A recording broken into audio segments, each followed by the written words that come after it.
श्रीराम राम राम श्रीरामचन्द्र जय श्रीराम राम राम श्रीरामभद्र जय श्रीराम राम राम सीताभिराम जय श्रीराम राम राम लोकाभिराम जय श्रीराम राम राम लोकाभिराम जय। ജടായുഗതി. ശ്രീരാമദേവനേവം തിരഞ്ഞു നടക്കുമ്പോൾ തേരഴിഞ്ഞ് ഉടഞ്ഞ് വീണ് ആകുലം അടവിയിൽ. അവിടെ ആരുടെയാണെന്നറിയില്ല, ഒരു തേര് ആകെ ഉടഞ്ഞ് വീണ് ആ അടവിയിൽ കാനനത്തിൽ കിടക്കുന്നത് കണ്ടു. ഒപ്പം ശസ്ത്രചാപങ്ങളും ആയുധങ്ങളുമുണ്ട്. ഇങ്ങനെ കിടക്കുന്നത് എത്രയും അടുത്തു കാണായിതു മധ്യേ മാർഗം. അങ്ങനെ അവർ രാവണൻ തട്ടിക്കൊണ്ടുപോയ ഏകദേശം അവിടെ ആ ജടായുവുമായിട്ട് യുദ്ധം നടന്ന ആ ഒരു സ്ഥലത്ത് എത്തി. അന്നേരം സൗമിത്രിയോട് അരുളി ചെയ്തു രാമൻ, ഭിന്നമായൊരു രഥം കാണെടോ കുമാരാ നീ. ഇവിടെ ഛിന്ന ഭിന്നമായ ഒരു രഥം കാണുന്നുണ്ടല്ലോ. തന്നുവങ്കി തന്നെ ഒരു രാക്ഷസൻ കൊണ്ടുപോകുമ്പോൾ അന്യരാക്ഷസൻ അവനോട് പോർ ചെയ്തിടിനാൻ. ഏതോ ഒരു രാക്ഷസൻ കൊണ്ടുപോയി മറ്റൊരു രാക്ഷസൻ അവനോട് എതിർത്തു. അന്നേരം അഴിഞ്ഞ തേർക്കോപ്പിതാ കിടക്കുന്നു. അങ്ങനെ ആയിരിക്കാം ഈ തേരിവിടെ ഉടഞ്ഞ് കിടക്കുന്നത്. എന്നു വന്നിടാം അവർ കൊന്നാരോ ഭക്ഷിച്ചാരോ. ഇനി ആരെങ്കിലും കൊന്നുവോ ഭക്ഷിച്ചുവോ, എന്താണ് സംഭവിച്ചത് ഒന്നും അറിയില്ല. ശ്രീരാമനേവം പറഞ്ഞ് ഇത്തിരി നടക്കുമ്പോൾ ഘോരമായൊരു രൂപം കാണായി, ഭയാനകം.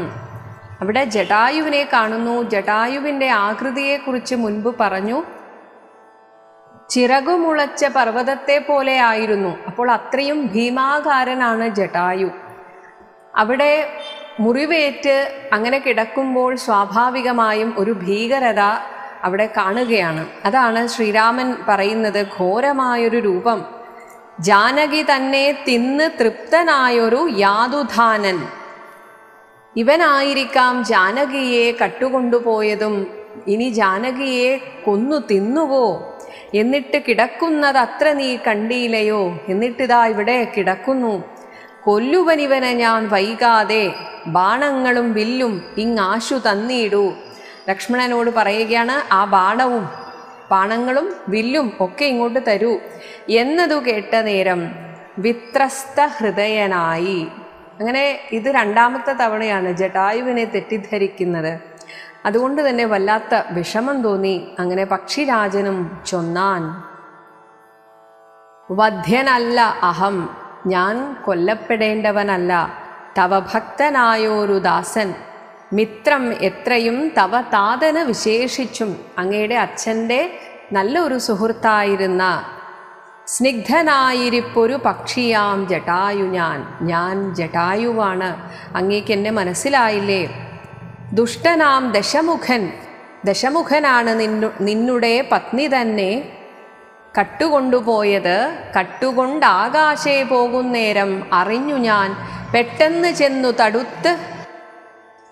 തടുത്തവനെ യുദ്ധം ചെയ്ത് മുട്ടിച്ചു. അവനോട് നേരിട്ടു. അങ്ങനെ തേരും വില്ലും പൊട്ടിച്ചു കളഞ്ഞപ്പോൾ അവൻ്റെ തേരൊക്കെ ഞാനാണ് പൊട്ടിച്ചത്. അതിനാൽ ദേഷ്യം വന്നിട്ട് വെട്ടിനാൻ ചന്ദ്രഹാസം കൊണ്ടവൻ. അങ്ങനെ അവൻ എന്നെ വെട്ടി ചന്ദ്രഹാസം കൊണ്ട്. ഞാനും അപ്പോൾ പുഷ്ടവേദനയോട് ഭൂമിയിൽ വീണേനല്ലോ. എന്നാൽ നിൻ തിരുവടിയെ കണ്ടൊഴിഞ്ഞ് മരിയായിക. ഭഗവാനെ കണ്ട് മാത്രമേ നീ മരിക്കുകയുള്ളൂ എന്ന് ഇന്ദിരാദേവിയോട് വരവും വാങ്ങിക്കൊണ്ടേൻ. സീതാദേവി എനിക്കങ്ങനെ ഒരു വരവും തന്നു. അതുകൊണ്ടാണ് ഇത്രയും നേരം ജീവൻ പോകാതെ ഞാൻ പിടിച്ചു നിന്നത്. ഇനി തൃക്കൺ പാർക്കേണം എന്നെ കൃപയാ. അങ്ങയുടെ കൃപാകടാക്ഷം കൊണ്ട് എന്നെ അനുഗ്രഹിക്കണം. തൃക്കഴലിണ നിത്യം ഉൾക്കാമ്പിൽ വസിക്കണം. അങ്ങ് എൻ്റെ ഉള്ളിൽ എന്നും ഇങ്ങനെ വസിക്കാൻ അനുഗ്രഹിക്കണം. ഇത്തരം ജടായുതൻ വാക്കുകൾ കേട്ട് നാഥൻ ചിത്തകാരുണ്യം പൂണ്ടു ചെന്നടുത്തിരുന്നു. എന്നിട്ട് തൻ തൃക്കൈകൾ കൊണ്ട് തലോടിനാൻ അവനുടൽ. അവൻ്റെ ആ ശരീരത്തെ, മുറിവേറ്റ ശരീരത്തെ മെല്ലെ തഴുകി.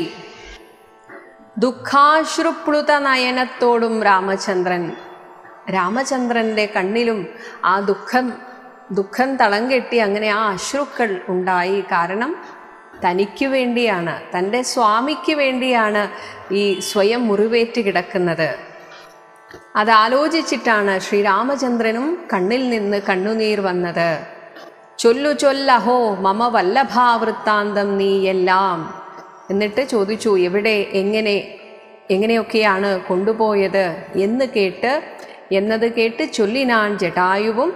രക്ഷോനായകനായ രാവണൻ ദേവി തന്നെ ദക്ഷിണദിശി തെക്ക് ഭാഗത്തേക്ക് കൊണ്ടുപോയാനെന്നറിഞ്ഞാലും ഇനി കൂടുതൽ ചൊല്ലുവാനില്ല ശക്തി, ഇതിലപ്പുറം പറയാൻ എനിക്ക് ശക്തിയില്ല. മരണപീഡയാലേ നല്ലതു വരുവതിനായി അനുഗ്രഹിക്കണം, എനിക്കതു മാത്രം മതി.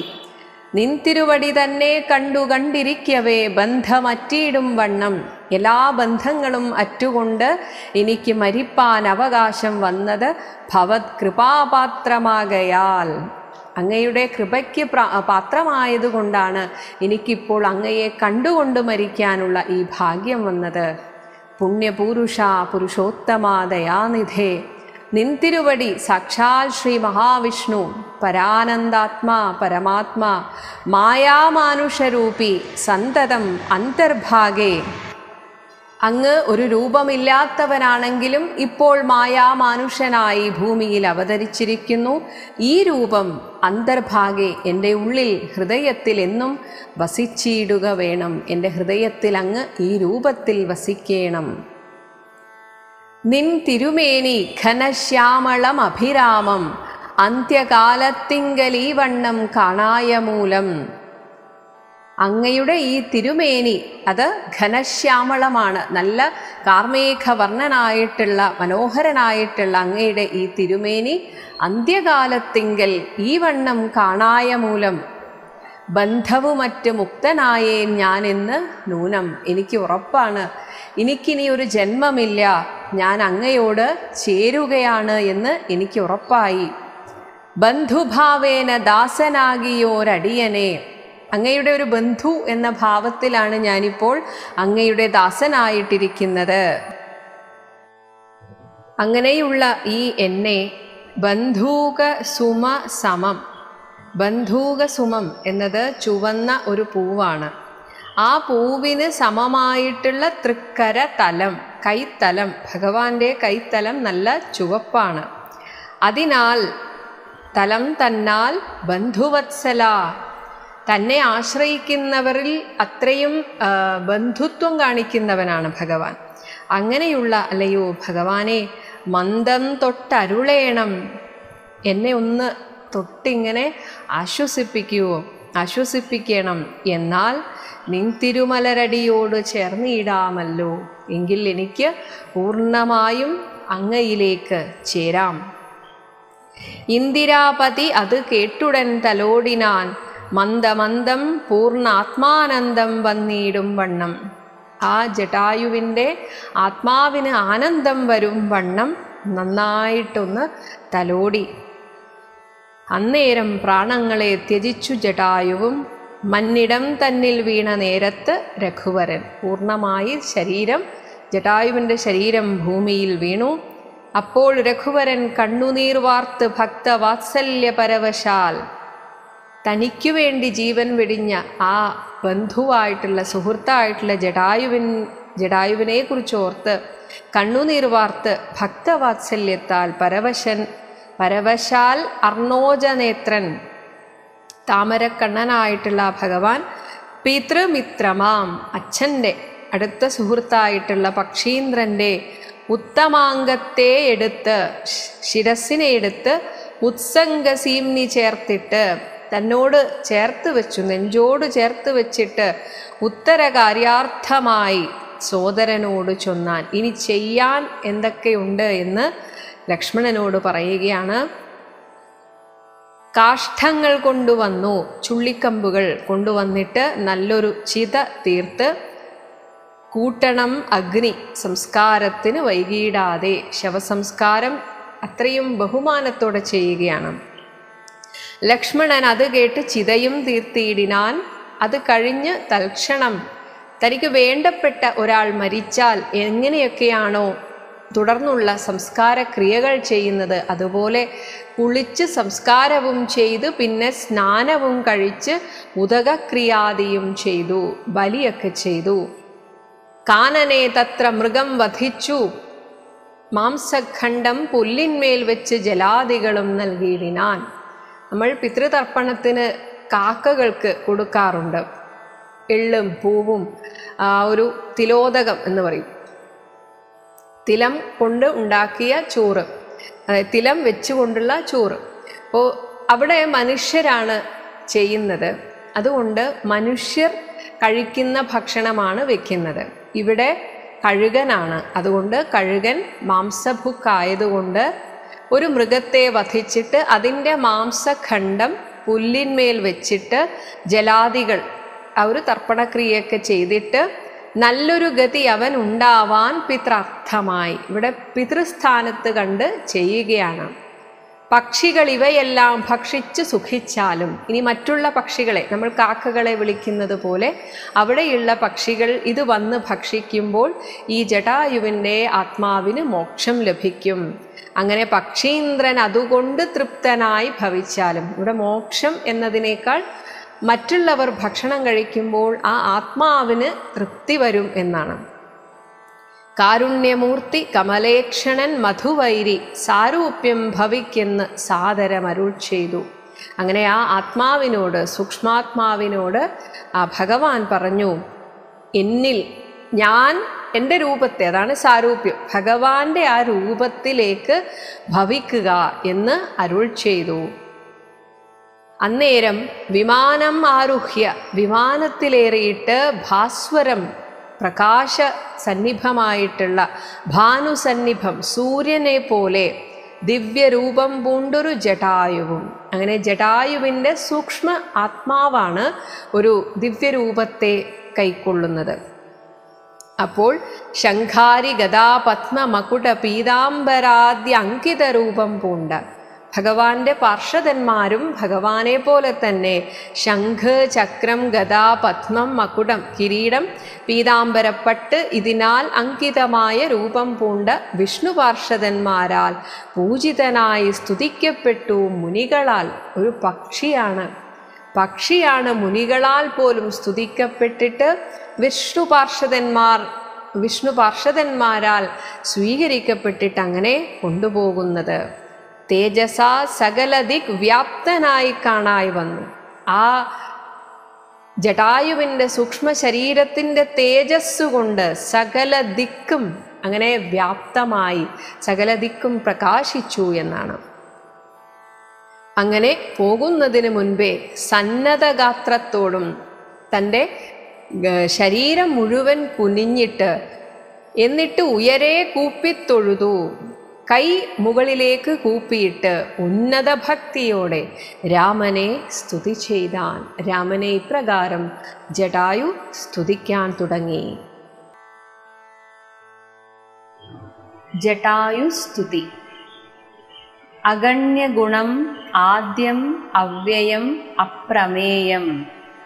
അഗണ്യഗുണം, എണ്ണിത്തിട്ടപ്പെടുത്താൻ സാധിക്കാത്ത അത്രയും ഗുണത്തോടു കൂടിയവൻ, ആദ്യമുണ്ടായവൻ, അവ്യയൻ, ഒരു കുറവും ഇല്ലാത്തവൻ, അപ്രമേയൻ, ഒന്നിനാലും നമുക്ക് അളന്നു തിട്ടപ്പെടുത്താൻ സാധിക്കാത്തവൻ, അഖില ജഗത് സൃഷ്ടിസ്ഥിതി സംഹാരമൂലം, ഈ മുഴുവൻ ജഗത്തിനെയും സൃഷ്ടിക്കുന്നവൻ, സ്ഥിതി പരിപാലനം ചെയ്യുന്നവൻ, അവസാനം സംഹരിക്കുന്നവൻ, ഇതിനൊക്കെ മൂലകാരണമായിരിക്കുന്ന പരമം, പരാപരമാനന്ദം, പരാത്മാനം, വരത്തെ കൊടുക്കുന്ന ആ ഭഗവാനെ രാമം ആ രാമനെ അഹം ഞാൻ സന്തതം പ്രണതോസ്മി എല്ലായ്പ്പോഴും ഞാൻ നമസ്കരിക്കുന്നു. മഹിത കടാക്ഷ വിക്ഷപിത അമരശുചം. അമരന്മാർ ദേവന്മാരുടെ ദുഃഖത്തെയൊക്കെ ഭഗവാന്റെ മഹിത കടാക്ഷം, ആ വലിയ കടാക്ഷം, തൻ്റെ കടാക്ഷമാകുന്ന അനുഗ്രഹം കൊണ്ട് അതിനെ വിക്ഷപിതം ഇല്ലാതാക്കുന്നു.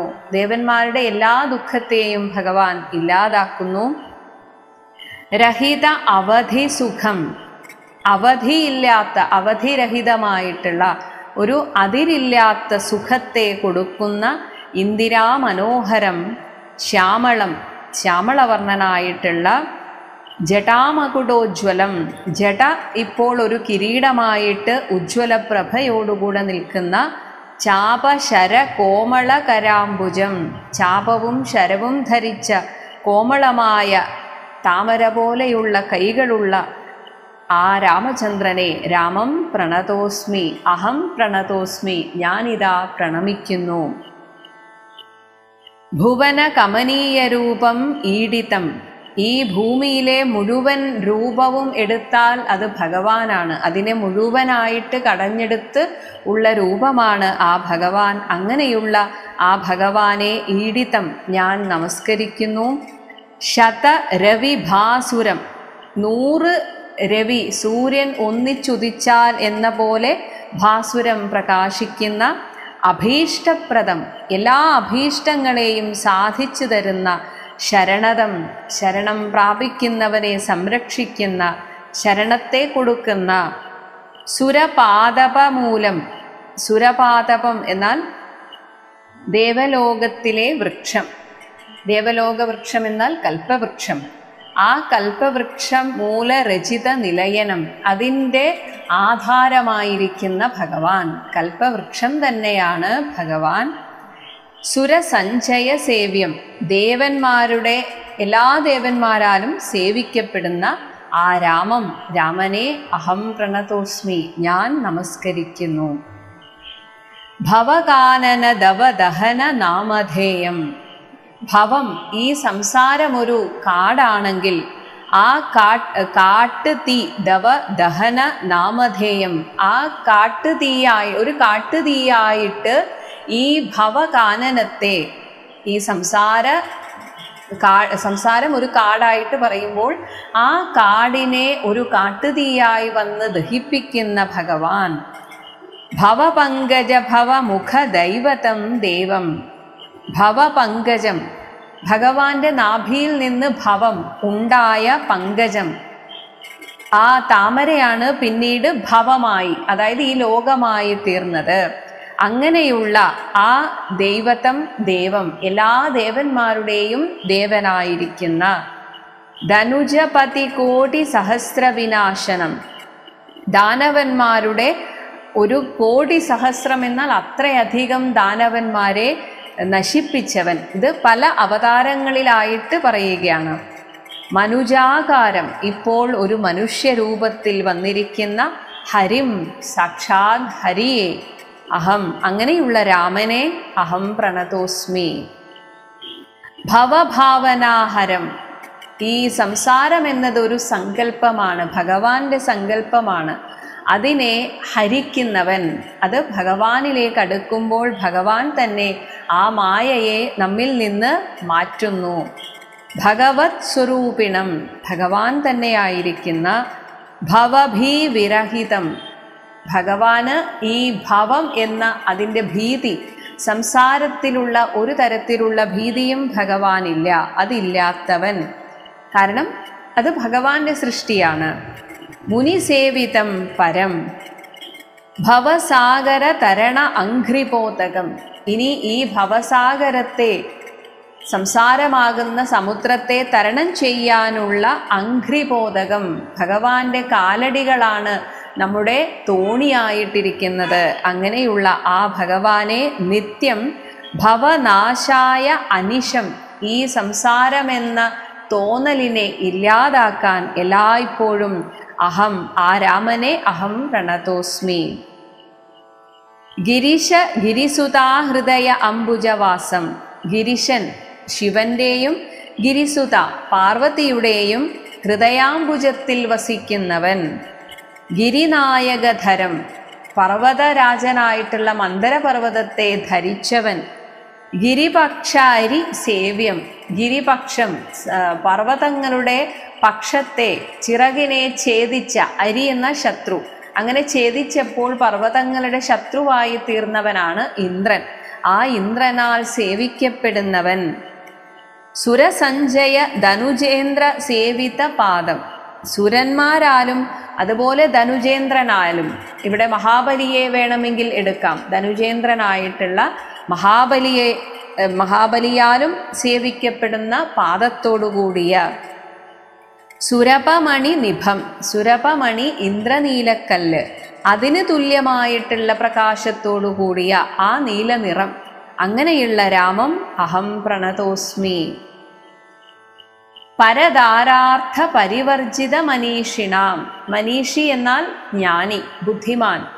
ആ ബുദ്ധിമാൻ എങ്ങനെയുള്ളവനായിരിക്കും? പരധാര അർത്ഥ പരിവർജിതം, പരൻ്റെ അന്യൻ്റെ ധാര ഭാര്യയെയോ അർത്ഥത്തെയോ ധനത്തെയോ ആഗ്രഹിക്കാത്തവൻ, അതിനെ പരിവർജിക്കുക എന്നാൽ ആ ആഗ്രഹത്തെയൊക്കെ ഉപേക്ഷിച്ച അങ്ങനെയുള്ള മനീഷികളുടെ, ഇവിടെ ഉദ്ദേശിക്കുന്നത് യാതൊരു വിധത്തിലുള്ള ആഗ്രഹവും ലൗകിക ആഗ്രഹവും ഇല്ലാത്ത അങ്ങനെയുള്ള ജ്ഞാനികളുടെ ഉള്ളിലാണ് ഭഗവാൻ ഇരിക്കുന്നത്.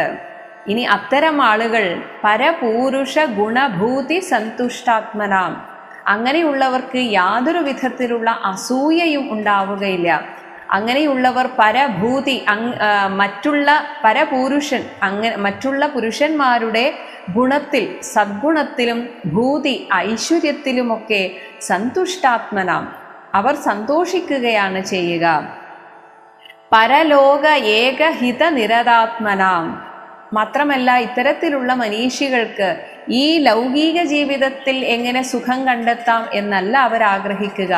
പരലോകം, സ്വർഗവും അതിനപ്പുറത്തുള്ള വൈകുണ്ഠത്തിലേക്കും ഒക്കെ എങ്ങനെ എത്താൻ സാധിക്കും, അതിനെന്ത് ചെയ്യണം, അങ്ങനെ ആ പരലോക ഏകഹിതന്മാർ, അതിൽ മാത്രം താല്പര്യത്തോടു കൂടിയ അങ്ങനെയുള്ള നിരതന്മാർ, അങ്ങനെ ഇരിക്കുന്ന ആ ചിന്തയോടുകൂടി ഇരിക്കുന്ന ആ മനീഷികളാൽ സേവിക്കപ്പെടുന്ന പരമാനന്ദമയം രാമം അഹം പ്രണതോസ്മി, അങ്ങനെയുള്ള രാമനെയാണ് ഞാൻ നമസ്കരിക്കുന്നത്.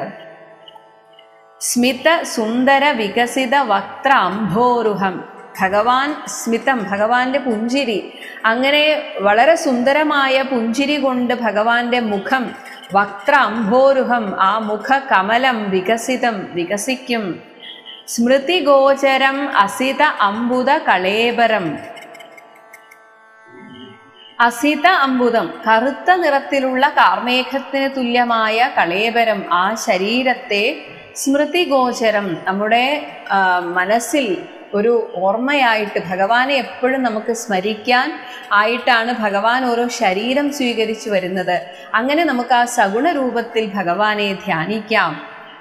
സിതപങ്കജ ചാരുനയനം, സിതപങ്കജം ആ ചളിയിൽ ഉണ്ടാകുന്ന പങ്കജം, താമര പോലെയുള്ള ചാരുനയനം, ഭഗവാന്റെ കണ്ണുകളും താമര പോലെയാണ്, നല്ല വിടർന്ന കണ്ണുകൾ. അങ്ങനെയുള്ള രഘുവരം. ക്ഷിതിനന്ദിനീവരം, ക്ഷിതിനന്ദിനി സീതാദേവി, ഭൂമിയുടെ പുത്രി, ഭൂമിപുത്രിയായ സീതയുടെ വരനായിരിക്കുന്ന ആ രാമനെ അഹം പ്രണതോസ്മി. ജലപാത്രൗഖസ്ഥിത രവിമണ്ഡലം പോലെ, ജലപാത്രം, ഒരുപാട് ജലപാത്രം ഇങ്ങനെ നിരത്തി വെച്ചാൽ അതിൽ പ്രതിബിംബിക്കുന്ന സൂര്യനെ പോലെ, രവിമണ്ഡലം പോലെ സകല ചരാചര ജന്തുക്കളുള്ളിൽ, അങ്ങനെയാണ് നമ്മുടെയൊക്കെ അന്തഃകരണമാകുന്ന ജലപാത്രത്തിൽ പ്രതിബിംബിക്കുന്ന ആ പരമാത്മാവാണ് നമ്മുടെ ഉള്ളിലെ ജീവാത്മസ്വരൂപം. അങ്ങനെയുള്ള പരിപൂർണ ആത്മാനം അദ്വയം അവ്യയം ഏകം, ആ പരമാത്മാവാകട്ടെ പരിപൂർണനാണ്, ആത്മാനം, അങ്ങനെയുള്ള ആ പരമാത്മാവ് അദ്വയനാണ്, ഒന്നേ ഉള്ളൂ, അവ്യയനാണ്, ഏകനാണ്. പരമം പരാപരം രാമം അഹം പ്രണതോസ്മി. വിധി മാധവ ശംഭുരൂപ ഭേദേന. വിധി ബ്രഹ്മാവ്, മാധവൻ വിഷ്ണു, ശംഭു രുദ്രൻ, ഇങ്ങനെയുള്ള രൂപഭേദങ്ങൾ ഭഗവാൻ എങ്ങനെ സ്വീകരിച്ചു? ഗുണത്രിതയ വിരാജിതം. 3 ഗുണങ്ങളെ സ്വീകരിച്ചപ്പോഴാണ് സത്വഗുണരൂപിയായിട്ട് വിഷ്ണുവും, രജോ ഗുണരൂപിയായി ബ്രഹ്മാവും, തമോ ഗുണരൂപിയായി രുദ്രനുമുണ്ടായി. ഇങ്ങനെ കേവലം വിരാജന്തം, നമുക്ക് ആരാധിക്കാനായിട്ടാണ് ഭഗവാൻ അങ്ങനെ ഒരു ഗുണത്തെ സ്വീകരിച്ച് ഓരോ രൂപമെടുത്തു വന്നത്. ത്രിദശ മുനിജന സ്തുതം അവ്യക്തം അജം. ത്രിദശന്മാർ, ദേവന്മാർ, മുനിജനങ്ങൾ ഇവരാൽ സ്തുതിക്കപ്പെടുന്ന അവ്യക്തനായിരിക്കുന്ന, എത്രയായാലും ആ പരമാത്മസ്വരൂപം നമുക്ക് അവ്യക്തമാണ്. അജൻ, ഒരിക്കലും ജനിച്ചിട്ടില്ലാത്ത. ക്ഷിതിജാമനോഹരം. ക്ഷിതിജ സീതാദേവി, സീതാദേവിയുടെ മനോഹരനായിട്ടുള്ള മനസ്സിനെ ഹരിച്ച, സീതാദേവിയുടെ മനസ്സിനെ ഹരിച്ചവനായിട്ടുള്ള ആ ഭഗവാനെ അഹം പ്രണതോസ്മി. മന്മഥ ശതകോടി സുന്ദര കളേബരം. ശതകോടി മന്മഥൻ, 100 കോടി മന്മഥൻ, കാമദേവന് തുല്യനായിട്ടുള്ള അത്രയും സുന്ദരനായ കളേബരം ശരീരത്തോടുകൂടിയ, എന്നാൽ ഭഗവാന് ജന്മനാശങ്ങൾ ഇല്ല. ജന്മനാശാദിഹീനം, ചിന്മയനാണ്, ബോധസ്വരൂപനാണ്. ഈ ജഗത്ത് തന്നെ ഭഗവാനാണ്. അതാണ് ജഗന്മയം. നിർമ്മലം, കർമ്മ ആധാരം. എല്ലാ ധർമ്മത്തിനും കർമ്മത്തിനും ആധാരം ഭഗവാനാണ്. എന്നാൽ അങ്ങനെയുള്ള ഭഗവാനാകട്ടെ നിരാധാരനാണ്. ഒന്നിനെയും ആശ്രയിച്ചല്ല ഭഗവാൻ നിൽക്കുന്നത്. നിർമ്മമം, ഒന്നിനോടും മമത്വമില്ല, മമതാബന്ധമില്ലാത്ത, അതുകൊണ്ട് തന്നെ എപ്പോഴും ആത്മാവിൽ രമിക്കുന്ന ആത്മാരാമം. പ്രണതോസ്മ്യഹം രാമം. ഈ സ്തുതി കേട്ട് രാമചന്ദ്രനും പ്രസന്നനായി. പതീന്ദ്രൻ ജടായു, പക്ഷിശ്രേഷ്ഠനായ ജടായു തന്നോട് അരുളി ചെയ്തു മധുരമായി. അസ്തു, ആയിരിക്കട്ടെ, തേ ഭദ്രം, അങ്ങേക്ക് ഭദ്രം, മംഗളം ഭവിക്കട്ടെ. ഗച്ഛ പദം, പോകൂ, മേ പദം, എൻ്റെ വിഷ്ണോഹോ പദം, ആ പരമമായ വിഷ്ണുപദത്തിലേക്ക് പോയാലും. എന്നിട്ട് ഇത് കേൾക്കുന്നവർക്ക് ഉള്ള ഒരു അനുഗ്രഹം കൊടുക്കുകയാണ്.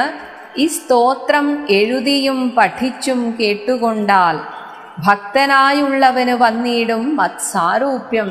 ഭക്തനാണെങ്കിൽ, ഭഗവാനിൽ മനസ്സ് ലയിച്ചിരിക്കുന്ന ഭക്തനാണെങ്കിൽ ഈ ഒരു സ്തോത്രം എഴുതിയും പഠിച്ചും മനനം ചെയ്താൽ അവന് മത്സാരൂപ്യം, സാരൂപ്യമുക്തിയെ വരുന്നതാണ്. അല്ലയോ പക്ഷീന്ദ്ര, നിന്നെപ്പോലെ മത്പരായണനായാൽ, നിനക്ക് എന്നോട് എത്രമാത്രം ഇഷ്ടമുണ്ടോ, പ്രേമമുണ്ടോ, അതുപോലെ എന്നോട് ആർക്കാണോ എന്നിൽ പരായണനായിരിക്കുക, ഭഗവാൻ തന്നെ ശരണം എന്ന് ചിന്തിക്കുന്നവർക്ക് ഇത്തരത്തിൽ ഈ ഒരു സ്തുതി പഠിക്കുകയോ കേൾക്കുകയോ മനനം ചെയ്യുകയോ ചെയ്താൽ അവർക്ക് സാരൂപ്യമുക്തിയെ ലഭിക്കുന്നതാണ്. ഇങ്ങനെ രാമവാക്യം കേട്ടൊരു പക്ഷിശ്രേഷ്ഠൻ അങ്ങനെ തന്നെ വിഷ്ണു സാരൂപ്യം പ്രാപിച്ചുപോയി. ബ്രഹ്മപൂജിതമായ പദവും പ്രാപിച്ചുതേ. ആ ബ്രഹ്മാവ് പോലും പൂജിക്കുന്ന പദമായിട്ടുള്ള വിഷ്ണുപദത്തെ പ്രാപിച്ചിട്ട് ആരെ പോലെ? നിർമ്മല രാമനാമം ചൊല്ലുന്ന ജനം പോലെ. ആരാണോ നിർമ്മലമായിട്ടുള്ള ആ രാമനാമം ചൊല്ലുന്നത് അവർ വിഷ്ണുപദത്തെ പ്രാപിക്കുന്നതാണ്. അതുപോലെ ആ ജടായുവും വിഷ്ണുപദത്തെ പ്രാപിച്ചു. കബന്ധഗതി. പിന്നെ ശ്രീരാമൻ സുമിത്രാത്മജനോടും കൂടി ഖിന്നനായി വനാന്തരം പ്രാപിച്ചു, ദുഃഖത്തോടും. ഖിന്നനായി ദുഃഖത്തോടും രണ്ടും ഒരേ അർത്ഥമാണ്. വിഷമിച്ചുകൊണ്ട് അങ്ങനെ വീണ്ടും നടന്നു. അന്വേഷിച്ച് ഓരോ ദിശി സീതയെ കാണായികയാൽ സന്നധൈര്യേണ, ധൈര്യം എങ്ങനെ ആർജിച്ചെടുക്കുന്നത് പോലെ വനമാർഗെ സഞ്ചരിക്കുമ്പോൾ രക്ഷോരൂപത്തോടൊരു സത്വത്തെ, സത്വം എന്ന് പറയാൻ കാരണം മനുഷ്യൻ എന്ന് പറയാൻ പറ്റില്ല, മൃഗം എന്ന് പറയാൻ പറ്റില്ല, അങ്ങനെ ഒരു രൂപം എന്നേ പറയാൻ പറ്റുള്ളൂ. അങ്ങനെ ഒരു സത്വത്തെ കാണായി വന്നു. തൽക്ഷണം ഏവം രാമചന്ദ്രനും അരുൾ ചെയ്താൻ. ശ്രീരാമചന്ദ്രൻ സാധാരണ ആളുകൾ സംസാരിക്കുന്നത് പോലെയാണ് ലക്ഷ്മണനോട് അതിനെക്കുറിച്ച് പറയുന്നത്. വക്ഷസി വദനവും, വക്ഷസി എന്നതുകൊണ്ട് ഏകദേശം വയറിൻ്റെ അടുത്തായിട്ട് മുഖവും, ഇനി കൈകളാകട്ടെ യോജന ബാഹുക്കളും, വളരെ ദൂരം നീണ്ടു നിൽക്കുന്ന കൈകൾ. ചക്ഷുരാദികൾ ഇല്ല, കണ്ണ് മൂക്ക് ഇതൊന്നും കാണുന്നില്ല. എന്തൊരു സത്വം ഇതെന്തൊരു സത്വമാണ് ലക്ഷ്മണ, കണ്ടായോ നീ? കണ്ടോളം ഭയമുണ്ടാം, കാണുമ്പോൾ തന്നെ ഭയം തോന്നുന്നു. ഭക്ഷിക്കും ഇപ്പോൾ ഇവൻ നമ്മെയെന്നറിഞ്ഞാലും, എനിക്ക് തോന്നുന്നു ഇപ്പോൾ അവൻ നമ്മെ ഭക്ഷിക്കുമെന്ന്. പക്ഷിയും മൃഗവുമല്ല എത്രയും ചിത്രം ചിത്രം, പക്ഷിയുമല്ല മൃഗവുമല്ല. വക്ഷസി വക്ത്രം, ദേഹത്താണ് മുഖമുള്ളത്, കാലും തലയുമില്ലതാനും. രക്ഷസ് പിടിച്ച്, ഈ രക്ഷസ് പിടിച്ചുടൻ ഭക്ഷിക്കും മുൻപേ നമ്മെ രക്ഷിക്കും പ്രകാരവും കണ്ടീല നിരൂപിച്ചാൽ, ഇവൻ നമ്മെ ഭക്ഷിക്കുന്നതിന് മുൻപേ രക്ഷപ്പെടാൻ ഒരു വഴിയും ഞാൻ കാണുന്നില്ല. തദ്ഭുജ മധ്യസ്ഥന്മാരായതു കുമാരാ നാം, അവൻ്റെ ആ രണ്ട് കൈകൾക്കിടയിലാണിപ്പോൾ നമ്മൾ നിൽക്കുന്നത്. കൽപ്പിതം ധാതാവിനാൽ എന്തെന്നാൽ അത് വരും. ധാതാവ് ബ്രഹ്മാവാണ്, എല്ലാവരുടെയും വിധി നിശ്ചയിക്കുന്നത് എന്നാണ് സങ്കല്പം. അപ്പോൾ ബ്രഹ്മാവ് വിധി എന്താണോ നിശ്ചയിക്കുന്നത് അതുപോലെ വരട്ടെ.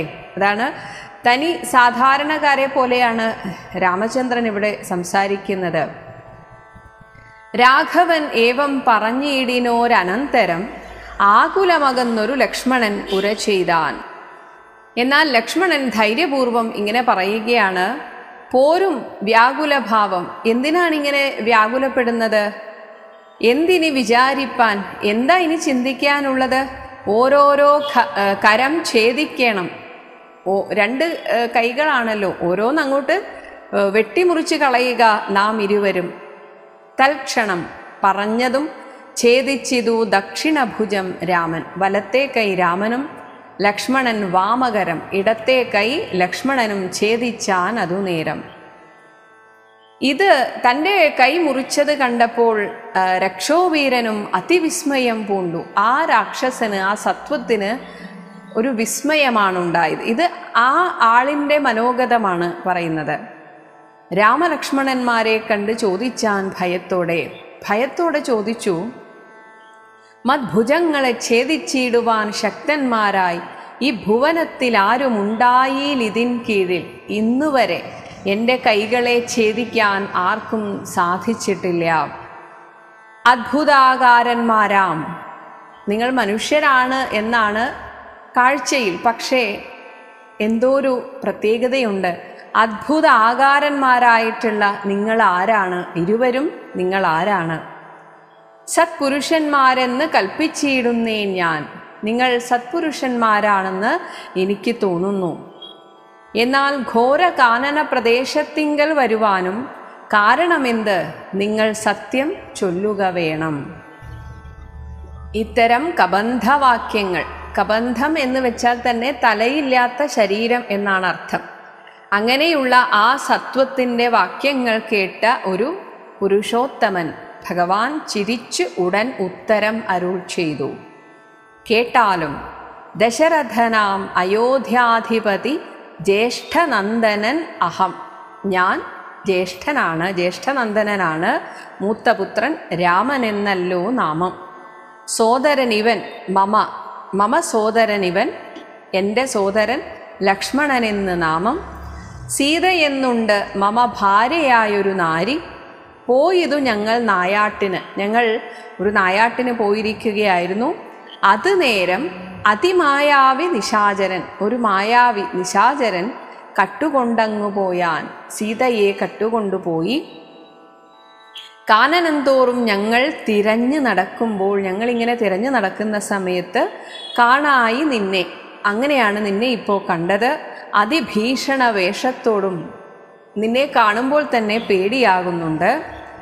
പാണികൾ കൊണ്ട് തവ പാണികൾ കൊണ്ട്, നിന്റെ കൈകൾ കൊണ്ട് വേഷ്ടിതന്മാരാകയാൽ, ഞങ്ങൾ അതിൽ അകപ്പെട്ടതിനാൽ പ്രാണരക്ഷാർത്ഥം ഛേദിച്ചിടിനേൻ കരങ്ങളും. ഞങ്ങളുടെ പ്രാണനെ രക്ഷിക്കാനാണ് നിന്റെ കൈകൾ ഛേദിച്ചത്. ആരടോ വികൃതരൂപം ധരിച്ചൊരു ഭവാൻ? നീ ആരാണ്? എന്താണ് നിന്റെ ഈ രൂപം ഇങ്ങനെ വികൃതമായത്? നേരോടെ പറക, നീ പറയൂ എന്ന് രാഘവൻ ചോദിച്ചപ്പോൾ സന്തുഷ്ടാത്മന പറഞ്ഞിടിനാൻ കബന്ധനും. നിൻതിരുവടി തന്നെ ശ്രീരാമദേവനെങ്കിൽ ധന്യനായി വന്നേനഹം. ഞാൻ ധന്യനായി. നിൻതിരുവടി തന്നെ മുന്നിൽ അമ്മാറ് കാണായി വന്നൊരു നിമിത്തമായി. കാരണം അങ്ങയെ മുന്നിൽ കണ്ടതിനാൽ ഞാൻ ധന്യനായിരിക്കുന്നു. ഞാൻ ദിവ്യനായിരിപ്പൊരു ഗന്ധർവൻ അഹം. ഞാനൊരു ഗന്ധർവനായിരുന്നു. രൂപ യൗവന ദർപ്പിതനായി. എൻ്റെ ആ യൗവനത്തിലും രൂപസൗന്ദര്യത്തിലും അഹങ്കരിച്ചുകൊണ്ട് സഞ്ചരിച്ചിടും കാലം സുന്ദരീജന മനോധൈര്യവും ഹരിച്ചു. എല്ലാ സുന്ദരികൾക്കും എന്നെ അത്രയും ഇഷ്ടമായിരുന്നു. അങ്ങനെ അവരുടെയൊക്കെ മനസ്സിനെ ഹരിച്ചുകൊണ്ട് ഞാൻ അങ്ങനെ ക്രീഡിച്ച് നടക്കുമ്പോൾ, അങ്ങനെ വിഹരിച്ച് നടക്കുന്ന സമയത്ത് ഒരിക്കൽ അഷ്ടാവക്രനെ കണ്ടു.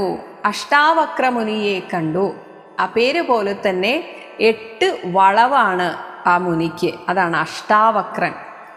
ആ മുനിയുടെ ആ ഒരു വൈരൂപ്യത്തെ ഞാൻ അപഹസിച്ചിതു. രുഷ്ടനായി, അങ്ങനെ കോപിഷ്ടനായി മഹാമുനി ശാപവും നൽകിയിടിനാൻ. ദുഷ്ടനായുള്ളൊരു നീ രാക്ഷസനായി പോകെന്ന്. അപ്പം മുനി ശപിച്ചത് രാക്ഷസനാവണം എന്ന് മാത്രമാണ്. അതായത് തലയും കാലും മുഖവും ഒക്കെയുള്ള രാക്ഷസൻ തന്നെ ആയിരുന്നു. അങ്ങനെ പിന്നീട് അഷ്ടാവക്രമുനി തന്നെ തുഷ്ടനായി. എല്ലാ മുനിമാരും അങ്ങനെയാണ്. പെട്ടെന്ന് ഉള്ള ദേഷ്യത്തിന് അവരും ശപിക്കും. പക്ഷേ മാപ്പു പറഞ്ഞാൽ അവർ ഒരു ശാപാനുഗ്രഹവും കൊടുക്കും. അങ്ങനെ ശാപാനുഗ്രഹം നൽകിയിടിനാൻ സാക്ഷാൽ ശ്രീനാരായണൻ തൻ തിരുവടി തന്നെ മോക്ഷതൻ ദശരഥപുത്രനായി ത്രേതായുഗേ വന്നവതരിച്ച് നിൻ ബാഹുക്കൾ അറുക്കുന്നാൾ, നിന്റെ കൈകൾ അറുക്കുമ്പോൾ വന്നിടുമല്ലോ ശാപമോക്ഷവും നിനക്കെടോ. ഇങ്ങനെ ശാപമോക്ഷവും കൊടുത്തു.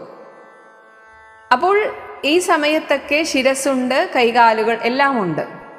രാക്ഷസനായതിനു ശേഷവും അങ്ങനെ താപസ ശാപം കൊണ്ട് രാക്ഷസനായോരു ഞാൻ താപേന നടന്നിടും കാലം അങ്ങൊരു ദിനം. അതിൻ്റെ ഒരു സങ്കടമുണ്ട്, എന്നാൽ അതിൻ്റെ ഒരു ക്രൗര്യവും ഉണ്ട്. രാക്ഷസനാണെന്നതിൻ്റെ ക്രൗര്യത്താൽ ശതമന്യുവിനെ പാഞ്ഞെടുത്തേൻ അതിരുഷ. അത്രയും കോപിഷ്ടനായിട്ട് ഞാൻ ഇന്ദ്രനെ കൊല്ലാൻ വേണ്ടി പാഞ്ഞെടുത്തു. ആ ഇന്ദ്രനാകട്ടെ ശതകോടിയാൽ, ഇന്ദ്രൻ്റെ കയ്യിലുള്ള വജ്രത്താൽ തലയറുത്തു ശതമഖൻ. എൻ്റെ തല അറുത്ത് കളഞ്ഞു ഇന്ദ്രൻ.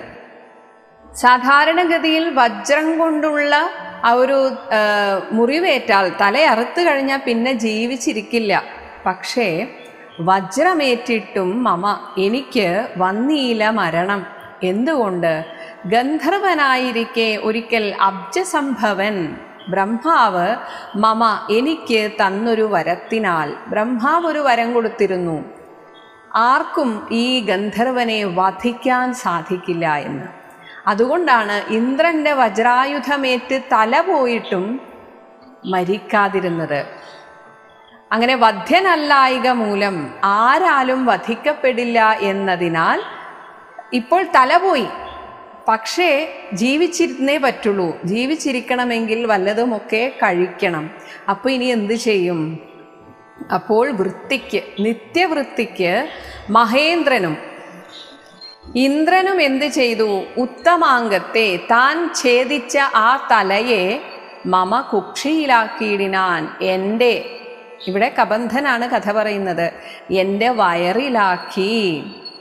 വക്ത്രപാദങ്ങൾ മമ കുക്ഷിയിലായ ശേഷം, അങ്ങനെ എൻ്റെ പാദങ്ങളും കാലുകളും മുഖവുമൊക്കെ എൻ്റെ കുക്ഷിയിലായ ശേഷം, എൻ്റെ വയറിലായതിന് ശേഷം ഹസ്തയുഗ്മവും ഒരു യോജനായതങ്ങളായി, എൻ്റെ കൈ രണ്ടും അങ്ങനെ നീണ്ടു, യോജന നീണ്ടു എന്നാണ്. അത്രയും നീളത്തിൽ അങ്ങനെ വളർന്നു. വർത്തിച്ചിടുന്നേനത്ര വൃത്തിക്ക് ശക്രാജ്ഞയ. അങ്ങനെ ശക്രൻ, ഇന്ദ്രൻ ഒരു കാര്യം പറഞ്ഞു, സത്വസഞ്ചയം മമ ഹസ്തമധ്യസ്ഥമായാൽ, ഈ നീളമുള്ള കൈ ഇങ്ങനെ കൊണ്ടുപോകുമ്പോൾ എന്തായാലും ഏതെങ്കിലുമൊക്കെ മൃഗങ്ങളോ മനുഷ്യനോ ആരെങ്കിലൊക്കെ അതിൻ്റെ ഇടയിൽ പെടും. അങ്ങനെ ഏത് സത്വമാവട്ടെ, സത്വസഞ്ചയം ഏതുമാവട്ടെ, മമ ഹസ്തമധ്യസ്ഥം എൻ്റെ ഈ കൈകളുടെ ഇടയിൽ ആയാൽ, വക്ത്രേണ അപ്പോൾ തന്നെ ആ വയറിലുള്ള ആ കൈ കൊണ്ട് ഇങ്ങനെ എൻ്റെ വയറിലേക്ക് ഞാൻ കൊണ്ടുപോകും. എവിടെയാണ്? വയറിലാണ് മുഖമുള്ളത്. അപ്പോൾ അവിടേക്ക് കൊണ്ടുപോകും. അങ്ങനെ ഭക്ഷിച്ച് ഞാൻ വർത്തിച്ചേൻ ഇത്ര നാളും. ഇങ്ങനെയാണ് ഞാൻ ഇത്രയും കാലം ഇങ്ങനെ കടന്നുപോയത്. ഉത്തമോത്തമ രഘുനായക ദയാനിധേ. അപ്പോൾ ഇനി എൻ്റെ കൈ ഛേദിച്ച സ്ഥിതിക്ക് എനിക്ക് ശാപമോക്ഷം വേണം. അതിനായിട്ട് ഈ ശരീരത്തെ ദഹിപ്പിക്കണം. അങ്ങനെ വഹ്നിയും ജ്വലിപ്പിച്ചു, ദേഹവും ദഹിപ്പിച്ചാൽ പിന്നെ ഞാൻ ഭാര്യാമാർഗമൊക്കവേ ചൊല്ലിയിടുവൻ. എൻ്റെ ഈ ശരീരത്തെ എനിക്ക് ദഹിപ്പിക്കണം. അതിനെന്നെ സഹായിച്ചാൽ അങ്ങയുടെ ഭാര്യയെ എങ്ങോട്ടാണ് കൊണ്ടുപോയത് എന്നൊക്കെ ഞാൻ പറഞ്ഞു തരാം. അങ്ങനെ മേദിനി കുഴിച്ച് അതിൽ ഇന്ധനങ്ങളും ഇട്ടു. ഇന്ധനം തീ കത്താൻ ആവശ്യമുള്ള വസ്തുക്കൾ, വിറക് തുടങ്ങിയവയൊക്കെ മേദിനി കുഴിച്ചിട്ട്, ആ ഭൂമി കുഴിച്ചിട്ട് അതിൽ വിറകും മറ്റുമിട്ട് വീതിഹോത്രനെ അഗ്നിയെ ജ്വലിപ്പിച്ചിതു സൗമിത്രിയും. തത്രയേവ അതിൽ തന്നെ കബന്ധദേഹം ദഹിപ്പിച്ച നേരം തദ്ദേഹത്തിങ്കൽ നിന്ന് അങ്ങ് ഉത്ഥിതനായി കാണായി ദിവ്യവിഗ്രഹത്തോടും മന്മഥ സമാനനായിട്ട് കാമദേവനാണോ എന്നുപോലും തോന്നിപ്പോകുന്ന ഒരു രൂപം, സർവഭൂഷണ പരിഭൂഷിതനായ അന്നേരം രാമദേവനെ പ്രദക്ഷിണവും ചെയ്തു ഭക്തിയാ ഭൂമിയിൽ സാഷ്ടാംഗമായി വീണുടൻ നമസ്കാരം 3 ചെയ്തു. 3 തവണ ഭൂമിയിൽ സാഷ്ടാംഗം വീണ് നമസ്കരിച്ച് കൂപ്പിത്തൊഴുതു നിന്നു. പിന്നെ മാന്യനാം ഗന്ധർവനും, അങ്ങനെ ഗന്ധർവ ശരീരത്തിലേക്ക് മാറിയ ആ കബന്ധൻ ആനന്ദവിവശനായി കോൾമയിർ കൊണ്ട് ഗദ്ഗദാക്ഷരവാണികളാം കോമളപദങ്ങളാൽ സ്തുതിച്ചു തുടങ്ങിനാൻ. അങ്ങനെ തനിക്ക് ശാപമോക്ഷം തന്ന രാമചന്ദ്രനെ കബന്ധനായിരുന്ന ആ ഗന്ധർവൻ സ്തുതിക്കാൻ തുടങ്ങി. നിൻതിരുവടിയുടെ തത്വം ഇതൊരുവർക്കും ചിന്തിച്ചാൽ അറിഞ്ഞുകൂടാവതല്ലെന്നാകിലും ആർക്കും മനസ്സുകൊണ്ട് അങ്ങയുടെ തത്വം അറിയാൻ സാധിക്കില്ല. എന്നാൽ പോലും നിൻതിരുവടി തന്നെ സ്തുതിപ്പാൻ തോന്നിയിടുന്നു. പക്ഷേ ഞങ്ങളെപ്പോലുള്ള അജ്ഞാനികൾക്ക് ഒന്നറിയാം, ഭഗവാനെ ശരണം പ്രാപിക്കണം എന്ന് മാത്രം. അങ്ങയുടെ ആ തത്വം അറിയാൻ സാധിക്കാത്തതിന് കാരണം സന്തതം അന്ധത്വം കൊണ്ട്. എന്തൊരു മഹാമോഹം! അങ്ങനെയൊരു മഹാമോഹത്തിലാണ് നമ്മളൊക്കെ, ആ മായയിൽപ്പെട്ടിരിക്കുകയാണ്. അതുകൊണ്ട് ഞങ്ങൾക്ക് അങ്ങയുടെ തത്വം അറിയാൻ സാധിക്കുന്നില്ല. പക്ഷേ അങ്ങയെ സ്തുതിക്കണമെന്ന് മാത്രം അറിയാം. അന്തവും ആദിയുമില്ലാതൊരു പരബ്രഹ്മം അന്തരാത്മനി തെളിഞ്ഞുണർന്ന് വസിക്കണം. ആ ഒരു പ്രകാശം, സച്ചിദാനന്ദ ബോധം അതെൻ്റെ ഉള്ളിൽ അങ്ങനെ വസിക്കണം, തെളിയണം. അതിന് അന്ധകാരങ്ങൾ അകന്ന്, ഉള്ളിലെ ആ അന്ധകാരം, അജ്ഞാനം അകന്ന് ആനന്ദം ഉദിക്കണം. ബന്ധവുമറ്റ് മോക്ഷപ്രാപ്തിയുമരുളണം. എല്ലാ ബന്ധങ്ങളും, ഈ ലോകത്തിൽ എന്നെ ബന്ധിപ്പിച്ചിരിക്കുന്ന എല്ലാം അറുത്ത് മുറിച്ച് എനിക്ക് മോക്ഷപ്രാപ്തിയെ തരണം. അവ്യക്തം അതിസൂക്ഷ്മമായൊരു ഭവദ്രൂപം സുവ്യക്തഭാവേന ദേഹദ്വയ വിലക്ഷണം. എനിക്ക് അങ്ങയുടെ രൂപത്തെ, അത് അതിസൂക്ഷ്മമാണ്, അതുകൊണ്ട് തന്നെ അവ്യക്തമാണ്. അങ്ങനെയുള്ള ആ രൂപത്തെ, അങ്ങയുടെ രൂപത്തെ സുവ്യക്തഭാവേന എൻ്റെ ഉള്ളിൽ എനിക്ക് സുവ്യക്തമായിട്ട് കാണാൻ സാധിക്കണം. അത് ദേഹദ്വയ വിലക്ഷണമാണ്. സ്ഥൂലമോ സൂക്ഷ്മമോ ആയ ആ 2 ദേഹങ്ങളിൽ നിന്നും വ്യത്യസ്തമാണ്. അതെന്താണെന്ന് എനിക്കറിയില്ല. അത് അങ്ങയുടെ കാരുണ്യത്താൽ എൻ്റെ ഉള്ളിൽ അത് പ്രകാശിക്കണം. ദൃക് രൂപം ഏകം. ഇവിടെ സാക്ഷിയായിട്ട് ഈ ലോകത്തെ മുഴുവൻ കാണുന്ന ദൃക്ക്, സാക്ഷി രൂപേണ ഈ ലോകത്തെ നോക്കിക്കാണുന്നത് അങ്ങാണ്. ആ സാക്ഷി അത് ഒന്നേ ഉള്ളൂ, ഏകം. അന്യത് സകല ദൃശ്യം. ആ സാക്ഷി കാണുന്ന ദൃശ്യരൂപങ്ങളാണ് ഇതൊക്കെ. അത് വെറും ജഡം. ദുർഗ്രാഹ്യം അനാത്മകമായി ആകയാൽ അജ്ഞാനികൾ. എന്നാൽ ഈ ദൃക്കായിരിക്കുന്ന അങ്ങയെ ഗ്രഹിക്കാൻ എളുപ്പമല്ല. അതാണ് ദുർഗ്രാഹ്യമാണ്. അനാത്മകമാകയാൽ ആർക്കും അവനവൻ്റെ ഉള്ളിലെ ആത്മതത്വത്തെ അറിയാൻ സാധിക്കുന്നില്ല. അനാത്മകമായിട്ടുള്ള താനല്ലാത്തതിനെയൊക്കെ താനെന്ന് കരുതിയിരിക്കുന്നവരാണ് ഈ ലോകത്തിലുള്ളവർ. അങ്ങനെയുള്ള അജ്ഞാനികൾ എങ്ങനെ അറിയുന്നു? മാനസ വ്യതിരിക്തം. ഈ മനസ്സിൽ നിന്നും വ്യതിരിക്തമായിട്ട്, മനസ്സടങ്ങിയാൽ മാത്രം ഉള്ളിൽ ആനന്ദമായിട്ട് പൊന്തുന്ന ആ ചിത് സ്വരൂപത്തെ എങ്ങനെ അറിയാനാണ്? മങ്ങിയിടാതൊരു പരമാത്മാനം ബ്രഹ്മാനന്ദം. ആ ഉള്ളിൽ എന്നാൽ ആ ചൈതന്യം എപ്പോഴുമുണ്ട്. ഒട്ടും മങ്ങലേൽക്കാത്ത ആ ബ്രഹ്മാനന്ദം ബുദ്ധി ആത്മ ആഭാസങ്ങൾക്കുള്ള ഐക്യമായത് ജീവൻ. ഈ ജീവൻ എന്ന് പറയുന്നത് നമ്മുടെ ഉള്ളിലെ ആ ചിതാകാശത്തിൽ പ്രതിബിംബിക്കുന്നതാണ്.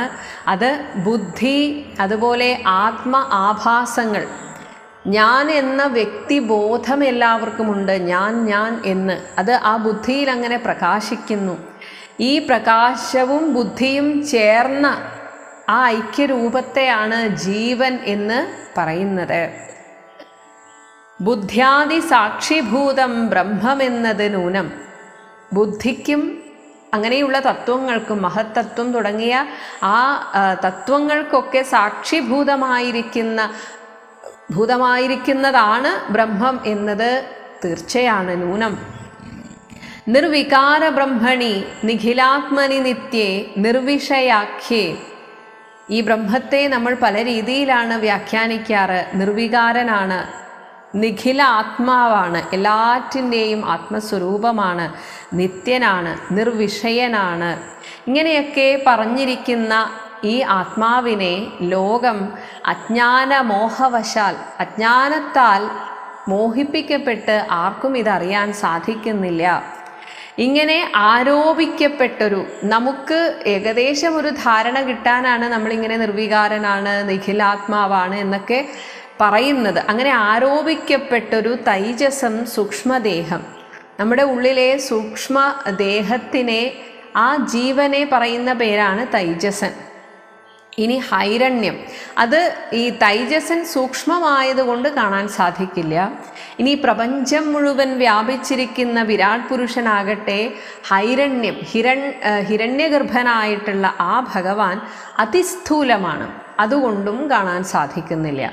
അപ്പം അതിസ്ഥൂലമായതും നമുക്ക് കാണാൻ സാധിക്കില്ല, അതിസൂക്ഷ്മമായതും കാണാൻ സാധിക്കില്ല. അങ്ങനെ എങ്ങനെ നോക്കിയാലും ഭഗവാൻ ഭാവനാ വിഷയമാണ്. നമുക്ക് ചിന്തിച്ച് നമ്മുടെ ഉള്ളിൽ മനസ്സടങ്ങിയാൽ മാത്രം തെളിയുന്ന സത്യമാണ്. ഇത് ആർക്കാണ് തെളിയുന്നത്? യോഗീന്ദ്രാണാം.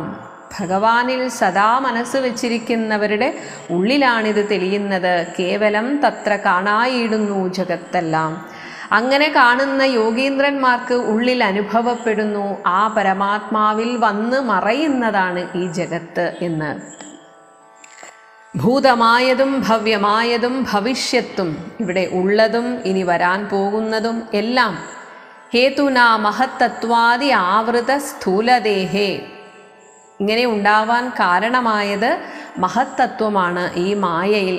അങ്ങനെ ആവൃതമായ സ്ഥൂലദേഹത്തിൽ ബ്രഹ്മാണ്ഡകോശേ, ഒരു വലിയ ഒരു ബ്രഹ്മാണ്ഡമാണ് പിന്നീട് വിരാട് പുരുഷനായത്. അങ്ങനെ ഈ മഹത്തത്വാദി എല്ലാ തത്വങ്ങളും അതിൻ്റെ സമഷ്ടി രൂപത്തിൽ ഈ വിരാട് പുരുഷനിൽ കാണാകുന്നു. ഇതിൽ തന്നെ സന്മയമെന്ന പോലെ, ഉണ്ട് എന്ന പോലെ ലോകങ്ങൾ 14 ലോകങ്ങളും ഈ വിരാട് പുരുഷനിൽ കാണാം. തുങ്കനാം, ഏറ്റവും സ്ഥൂലമായത് എന്ന് പറഞ്ഞു. അങ്ങനെയുള്ള വിരാട് പുമാനാകിയ ഭഗവാൻ തന്ന അംഗങ്ങളല്ലോ, ഭഗവാന്റെ അവയവങ്ങളാണ് 14 ലോകവും നൂനം. തീർച്ചയായും അത് അങ്ങനെ തന്നെയാണ്. ഇനി ഇവിടെ ഭഗവാന്റെ ശരീരത്തിൽ ശരീരത്തിലെ ഏതൊക്കെ അവയവങ്ങളാണ് ഓരോ ലോകങ്ങൾ എന്ന് പറയുകയാണ്. ഇവിടെ ചെറിയൊരു വ്യത്യാസം കാണുന്നുണ്ട് ഭാഗവതവുമായിട്ട്. അപ്പം അങ്ങനെ ഒരു വ്യത്യാസം ഉണ്ട് എന്ന് ആദ്യമേ പറഞ്ഞത് ഭാഗവതം കേട്ടിട്ടുള്ളവർക്ക് ഇത് കേൾക്കുമ്പോൾ അങ്ങനെയല്ലല്ലോ എന്ന് തോന്നാം. അപ്പോൾ ഒരു വ്യത്യാസം ഉണ്ട്. അതിനെന്താണ് കാരണം എന്നറിയില്ല. എന്തായാലും ഇവിടെ പറഞ്ഞതുപോലെ പറയാം. പാതാളം, പാദമൂലം, അത് രണ്ടും ഒന്ന് തന്നെയാണ്. അതായത് ഭഗവാന്റെ പാദത്തിൻ്റെ അടിഭാഗമാണ് പാതാള ലോകം. പാർഷ്ണികൾ മഹാതലം, ഇവിടെയാണ് വ്യത്യാസം. ഭഗവാന്റെ പാദത്തിൻ്റെ പുറവടി അത് മഹാതലമാണെന്നാണ് ഇവിടെ പറയുന്നത്. നാഥ തേ ഗുൽഭം, അങ്ങയുടെ 2 നെരിയാണികൾ ആണ് രസാതലവും തലാതലവും. ഇനി ഭഗവാന്റെ ജാനുക്കൾ, കാലിൻ്റെ മുട്ടുകൾ ചാരു എന്ന് വെച്ചാൽ മനോഹരമായിട്ടുള്ള മുട്ടുകൾ സുതലമാണ്. സുതലം എന്ന ലോകമാണല്ലോ രഘുപതേ. ഊരുകാണ്ഡങ്ങൾ, ഭഗവാന്റെ 2 തുടകൾ, ഈ വിരാട് പുരുഷൻ്റെ 2 തുടകളാണ്. തവ, അങ്ങയുടെ 2 തുടകളാണ് വിതലവും അതലവും, വിതലമതലവും. ജഘനം, അങ്ങയുടെ അരക്കെട്ടാണ് മഹീതലം, ഭൂമി. നാഭി, തേ നാഭി, അങ്ങയുടെ നാഭിയാണ് നഭസ്ഥലം, അന്തരീക്ഷ ലോകം. രഘുനാഥ, ഉരസ്ഥലമായത് അങ്ങയുടെ വക്ഷസ്സാണ് സുരലോകം. കണ്ഠദേശം, അങ്ങയുടെ കഴുത്തിൻ്റെ ആ ഭാഗമാണ് മഹർലോകം എന്നറിയണം. തുണ്ടമായത് അങ്ങയുടെ മുഖമാണ് ജനലോകം എന്നത് നൂനം. ശംഖദേശം, അങ്ങയുടെ നെറ്റിത്തടമാണ് തപോലോകം. ഇനി അങ്ങതിന്മീതെ പങ്കജയോനിവാസം വാസമാകിയ ആ ബ്രഹ്മാവിൻ്റെ ഇരിപ്പിടമായ സത്യലോകം അങ്ങയുടെ ആ ശിരസ്സാകുന്നു. സത്യലോകം ഉത്തമാംഗം തേ, അങ്ങയുടെ ഉത്തമാംഗം ശിരസ്സാകുന്നു. പുരുഷോത്തമ ജഗത് പ്രഭു. സത്താമാത്രക, അങ്ങ് സത്തായിട്ടുള്ള ഉണ്മയായിട്ടുള്ള വെറും ചൈതന്യമാണെങ്കിലും ഈ വിരാട് പുരുഷനെ നമുക്ക് മുന്നിൽ പരിചയപ്പെടുത്തുന്നത് നമുക്ക് ധ്യാനിക്കാൻ വേണ്ടിയിട്ടാണ്. മേഘജാലങ്ങൾ കേശങ്ങളും, അങ്ങയുടെ ചുരുണ്ട തലമുടികളാണ് മേഘങ്ങളായിട്ട് കാണുന്നത്. ശക്രാദി ലോകപാലന്മാരെല്ലാം, ഇന്ദ്രൻ തുടങ്ങിയ ലോകപാലന്മാരെല്ലാം തേ ഭുജങ്ങൾ, അങ്ങയുടെ കൈകളാണ്. ദിക്കുകൾ കർണങ്ങൾ, അങ്ങയുടെ ചെവികളാണ് ദിക്കുകൾ. അശ്വികൾ, അശ്വിനീ ദേവന്മാരാണ് നാസികകൾ. വക്ത്രമായത് വഹ്നി, അങ്ങയുടെ വായ അഗ്നിദേവനാണ്. നേത്രം ആദിത്യൻ തന്നെ, സൂര്യനാണ് നേത്രം. ചിത്രം, എത്രയും മനസ്സായത് ചന്ദ്രനല്ലോ, ഭഗവാന്റെ മനസ്സാണ് ചന്ദ്രൻ. അങ്ങനെ ചന്ദ്രനും മനസ്സും തമ്മിലൊരു അഭേദ്യമായ ബന്ധമുണ്ട് എന്നാണ് പറയുക. ഭ്രൂഭംഗമല്ലോ കാലം, ഇവിടെയും ചെറിയൊരു വ്യത്യാസമുണ്ട്. ഭാഗവതത്തിൽ ഭഗവാന്റെ ഗമനമാണ് കാലം എന്ന് പറയുന്നു. ഇവിടെ പറയുന്നു ഭഗവാന്റെ പുരികക്കുടികളുടെ ചലനമാണ് കാലം. ബുദ്ധി വാക്പതിയല്ലോ, വാക്കിൻ്റെ പതിയായിട്ട് ഇവിടെ ബ്രഹ്മാവിനെയാണ് പറയുന്നത്. ഇനി കോപകാരണം അഹങ്കാരം, ഞാനെന്ന അഭിമാന ബോധമാണ് കോപത്തിന് കാരണം, അതാകട്ടെ രുദ്രൻ. വാക്കെല്ലാം ഛന്ദസ്സുകൾ, വേദങ്ങൾ ഭഗവാന്റെ വാക്കുകളാണ്. ദംഷകൾ യമനല്ലോ, നക്ഷത്രപംക്തിയെല്ലാം ദ്വിജപംക്തികളല്ലോ. ഭഗവാന്റെ പല്ലുകളാണ്, നല്ല വെളുത്ത നല്ല പ്രകാശിക്കുന്നതാണ് നക്ഷത്രം, അത് ഭഗവാന്റെ പല്ലുകളാണെന്ന് പറയുന്നു. ഹാസമായത് ഭഗവാന്റെ പുഞ്ചിരിയാണ്. മോഹകാരിണി മഹാമായ, ഇവിടെ ഈ ലോകത്തെ മുഴുവൻ മയക്കുന്ന മഹാമായ എന്ന് പറയുന്നത് ഭഗവാന്റെ പുഞ്ചിരിയാണ്. വാസനാ സൃഷ്ടി തവ അപാംഗ മോക്ഷണമല്ലോ, ഇവിടെ കർമ്മവാസനകൾ അങ്ങനെ സൃഷ്ടിക്കുന്നത് ഭഗവാന്റെ അപാംഗം, കടക്കണ്ണിൻ്റെ മോക്ഷണം എന്നാൽ കടക്കൺ നോട്ടം, അത് പുറത്തേക്ക് വിടുന്നതാണ് ആളുകളിലെ വാസനകൾ എന്നാണ് പറയുന്നത്. ധർമ്മം നിൻ പുരോഭാഗം, ഭഗവാന്റെ മുൻഭാഗം ധർമ്മവും അധർമ്മം പൃഷ്ഠഭാഗം, പൃഷ്ഠഭാഗം പുറകുവശം, അത് അധർമ്മവുമാകുന്നു. ഉന്മേഷ നിമേഷങ്ങൾ ദിനരാത്രികളല്ലോ, ദിവസവും രാത്രിയും എന്ന് പറയുന്നത് ഭഗവാൻ കണ്ണ് അടക്കുകയും തുറക്കുകയും ചെയ്യുന്നതാണ്.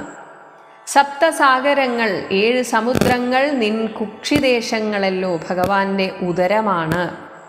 സപ്തമാരുതന്മാരും 7 മരുത്തുക്കൾ നിശ്വാസഗണമല്ലോ, അതാണ് വായുവായിട്ട് ഈ ലോകത്തിൽ വീശുന്നത്.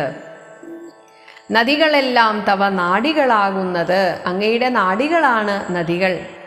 പൃഥ്വീധരങ്ങൾ പോൽ അസ്ഥികളാകുന്നതും, അങ്ങയുടെ പൃഥ്വിയെ ധരിക്കുന്ന പർവ്വതങ്ങളാണ്. പൃഥ്വിയെ അല്ലെങ്കിൽ പൃഥ്വിയിൽ നിൽക്കുന്ന പർവ്വതങ്ങളാണ് അസ്ഥികൾ എന്ന് പറയുന്നു. വൃക്ഷാദി ഔഷധങ്ങൾ, വൃക്ഷങ്ങളൊക്കെ തേ രോമങ്ങളാകുന്നതും, ത്രക്ഷനാം ദേവൻ തന്നെ ഹൃദയമാകുന്നതും. ഇവിടെ ക്ഷേത്രജ്ഞനായ മഹാവിഷ്ണുവിനെയാണ് ഉദ്ദേശിക്കുന്നത്. അത് ഹൃദയമാണ്. ഹൃദയദേവനായിരിക്കുന്നത് മഹാവിഷ്ണുവാണ്, ക്ഷേത്രജ്ഞനാണ്. വൃഷ്ടിയായതും തവ രേതസ്, ഭഗവാന്റെ രേതസ്സാണ് മഴയായി ഭൂമിയിൽ പെയ്യുന്നത്. അങ്ങനെ ഈ ലോകത്തെ പുഷ്ടിപ്പെടുത്തുന്നു. അങ്ങയുടെ കേവല ജ്ഞാനശക്തി കൊണ്ടാണ് അങ്ങ് ഈ ലോകത്തെ മുഴുവൻ പരിപാലിക്കുന്നത്. സ്ഥൂലമായുള്ള വിരാട് പുരുഷരൂപം തവ, അങ്ങയുടെ ഈ ഒരു വിരാട് പുരുഷനെ മനസ്സിൽ കാലേ നിത്യവും ധ്യാനിക്കുന്നവന്, അങ്ങനെ എപ്പോഴും ധ്യാനിക്കുന്നവന് ഉണ്ടാം മുക്തി. നിൻതിരുവടി ഒഴിഞ്ഞില്ല കിഞ്ചന വസ്തു, സന്തതമീദൃക് രൂപം ചിന്തിച്ചു വണങ്ങുന്നേൻ. അങ്ങല്ലാതെ ഇവിടെ വേറെ ഒന്നും ഇല്ല. അങ്ങനെയുള്ള അങ്ങയെ ഞാനിതാ ചിന്തിച്ചു വണങ്ങുന്നേൻ. ഇക്കാലം ഇതിൽക്കാളും മുഖ്യമായിരിപ്പോ നിധി കാണാകിയ രൂപം എപ്പോഴും തോന്നിയിടണം. ഇത്രയും കാലം കണ്ടതിൽ വെച്ച് ഏറ്റവും നല്ല എൻ്റെ കാഴ്ച അങ്ങാണ്. അത് എപ്പോഴും എൻ്റെ മനസ്സിലിങ്ങനെ തോന്നണം. താപസവേഷം ധരാവല്ലഭം, ഭൂമിയുടെ പതിയായിരിക്കുന്ന ശാന്താകാരം, ചാപേഷുകരം ജടാവൽക്കല വിഭൂഷണം, കാനനെ വിചിന്വന്തം, കാനനത്തിൽ ഇങ്ങനെ അന്വേഷിച്ച് നടക്കുന്ന ജാനകിയെ അന്വേഷിച്ച് നടക്കുന്ന സലക്ഷ്മണം, ലക്ഷ്മണനോടുകൂടിയ മാനവശ്രേഷ്ഠം, മനോജ്ഞം, മനോഭവസമം, മനസ്സിൻ്റെ മന്മഥൻ, കാമദേവന് തുല്യനായിട്ടുള്ള സുന്ദരൻ. മാനസേ വസിപ്പതിന് ആലയം ചിന്തിക്കുന്നേൻ. അങ്ങ് എൻ്റെ മനസ്സിൽ ഒരു വീട് കെട്ടി അങ്ങനെ വസിക്കണമെന്ന് ഞാൻ ആഗ്രഹിക്കുകയാണ്. ഭാനുവംശോദ്ഭൂതനാം ഭഗവൻ നമോ നമ. സൂര്യവംശജാതനായ ഭഗവാനേ നമസ്കാരം. സർവജ്ഞൻ, മഹേശ്വരൻ, ഈശ്വരൻ, മഹാദേവൻ, ശർവൻ, അവ്യയൻ, ആ പരമേശ്വരൻ പരമേശ്വരിയോടും കൂടി നിൻതിരുവടിയെയും ധ്യാനിച്ചുകൊണ്ട് കാശിയിൽ സന്തതമിരുന്നരുളിയിടുന്നു മുക്തിയർത്ഥമായി. ഭക്തന്മാരുടെ മുക്തിക്ക് വേണ്ടിയിട്ട്, മുക്തി കൊടുക്കാൻ വേണ്ടിയിട്ട് ആ പരമശിവൻ പാർവതീദേവിയോടും കൂടെ കാശിയിൽ വസിക്കുന്നു. എന്നിട്ടോ അവിടെ തന്നെ മുമുക്ഷുക്കളായുള്ള ജനങ്ങൾക്ക് തത്വബോധാർത്ഥം, അവരുടെ തത്വബോധം അവരുടെ ഉള്ളിൽ തെളിയാൻ വേണ്ടിയിട്ട് നിത്യം താരക ബ്രഹ്മവാക്യം, അവർക്ക് താരകമന്ത്രമായിട്ടുള്ള ഈ സംസാരസാഗരത്തെ കടത്തുന്ന തോണിയായിരിക്കുന്ന മന്ത്രമാണ് രാമനാമം. ആ താരക ബ്രഹ്മവാക്യത്തെ, രാമ ഇതി, ആ ഒരു വാക്യത്തെ കനിഞ്ഞ് ഉപദേശവും നൽകി സോമനാഥനായിരിക്കുന്ന ചന്ദ്രശേഖരനായിരിക്കുന്ന ആ പരമശിവൻ വസിച്ചിടുന്നു കാശിയിൽ സദാകാലം. അവിടെ ജീവിതാവസാനം എത്തി എന്ന് തോന്നുന്നവർക്ക്, മുമുക്ഷുക്കളായിട്ടുള്ള, അല്ലാതെ വെറുതെ വരുന്നവർക്കല്ല, മുമുക്ഷുക്കളായിട്ട് കാശിയിലെത്തുന്നവർക്ക് താരകമന്ത്രത്തെ ഉപദേശിക്കാൻ കാശിയിൽ അവിടെ വിശ്വനാഥനായിരിക്കുന്നു ആ ഭഗവാൻ. പരമാത്മാവ് പരബ്രഹ്മം നിൻതിരുവടി പരമേശ്വരനായതറിഞ്ഞു വഴി പോലെ. എന്നാൽ ഈ പരമേശ്വരനും ആരാണ്? ഭഗവാനെ അങ്ങ് തന്നെ. മൂഢന്മാർ ഭവത്തത്വം എങ്ങനെ അറിയുന്നു? ഞങ്ങളെപ്പോലുള്ള മൂഢന്മാർക്ക് എന്തറിയാം?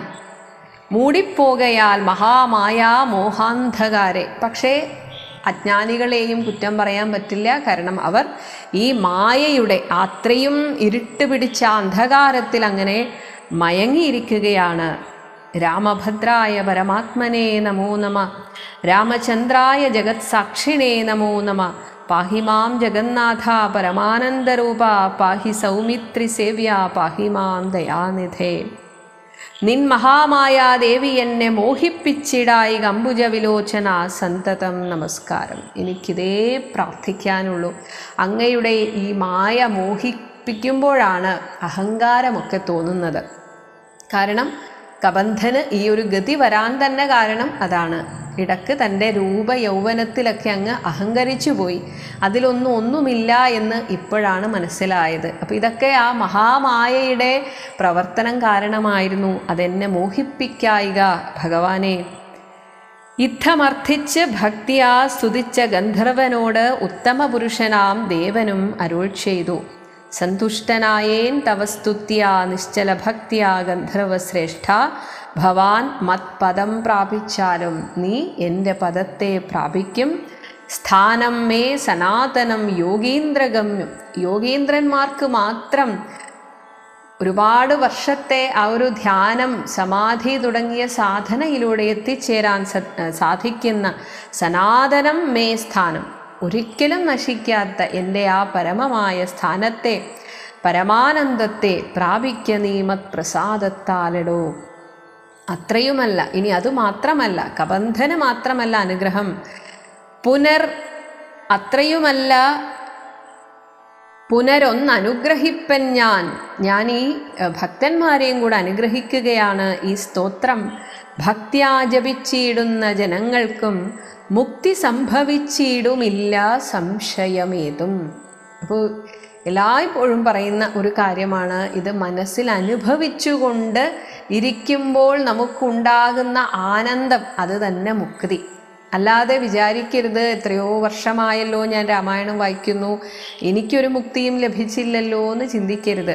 അതൊക്കെ ഒരു ചടങ്ങിന് വായിച്ചാൽ ഒരു മുക്തിയും ലഭിക്കില്ല. അതുകൊണ്ട് അനുഭവിച്ച് അറിഞ്ഞ് ആനന്ദപൂർവം ഇത് വായിക്കണം. അങ്ങനെ വായിക്കുമ്പോൾ മനസ്സിന് കിട്ടുന്ന ആ ഒരു ആനന്ദം അത് തന്നെ മുക്തി. അത് സംഭവിച്ചിടും ഇല്ല സംശയമേതും. ഭക്തനാം നിനക്ക് അധപ്പതനം ഇനി വരാ. ഒരിക്കലും നിനക്കൊരു അധപ്പതനം ഉണ്ടാവുകയില്ല. ഉള്ളിൽ അഹങ്കാരം തോന്നുകയേ ഇല്ല. ഇങ്ങനെ വരം വാങ്ങിക്കൊണ്ട് ഗന്ധർവശ്രേഷ്ഠൻ മംഗലം വരുവാനായി തൊഴുതു ചൊല്ലിയിടിനാൻ. അങ്ങനെ നേരത്തെ പറഞ്ഞിരുന്നു, ഭാര്യയെ കൊണ്ടുപോയ വഴിയൊക്കെ ഞാൻ കാണിച്ചു തരാം. അതാണിനി പറയാൻ പോകുന്നത്.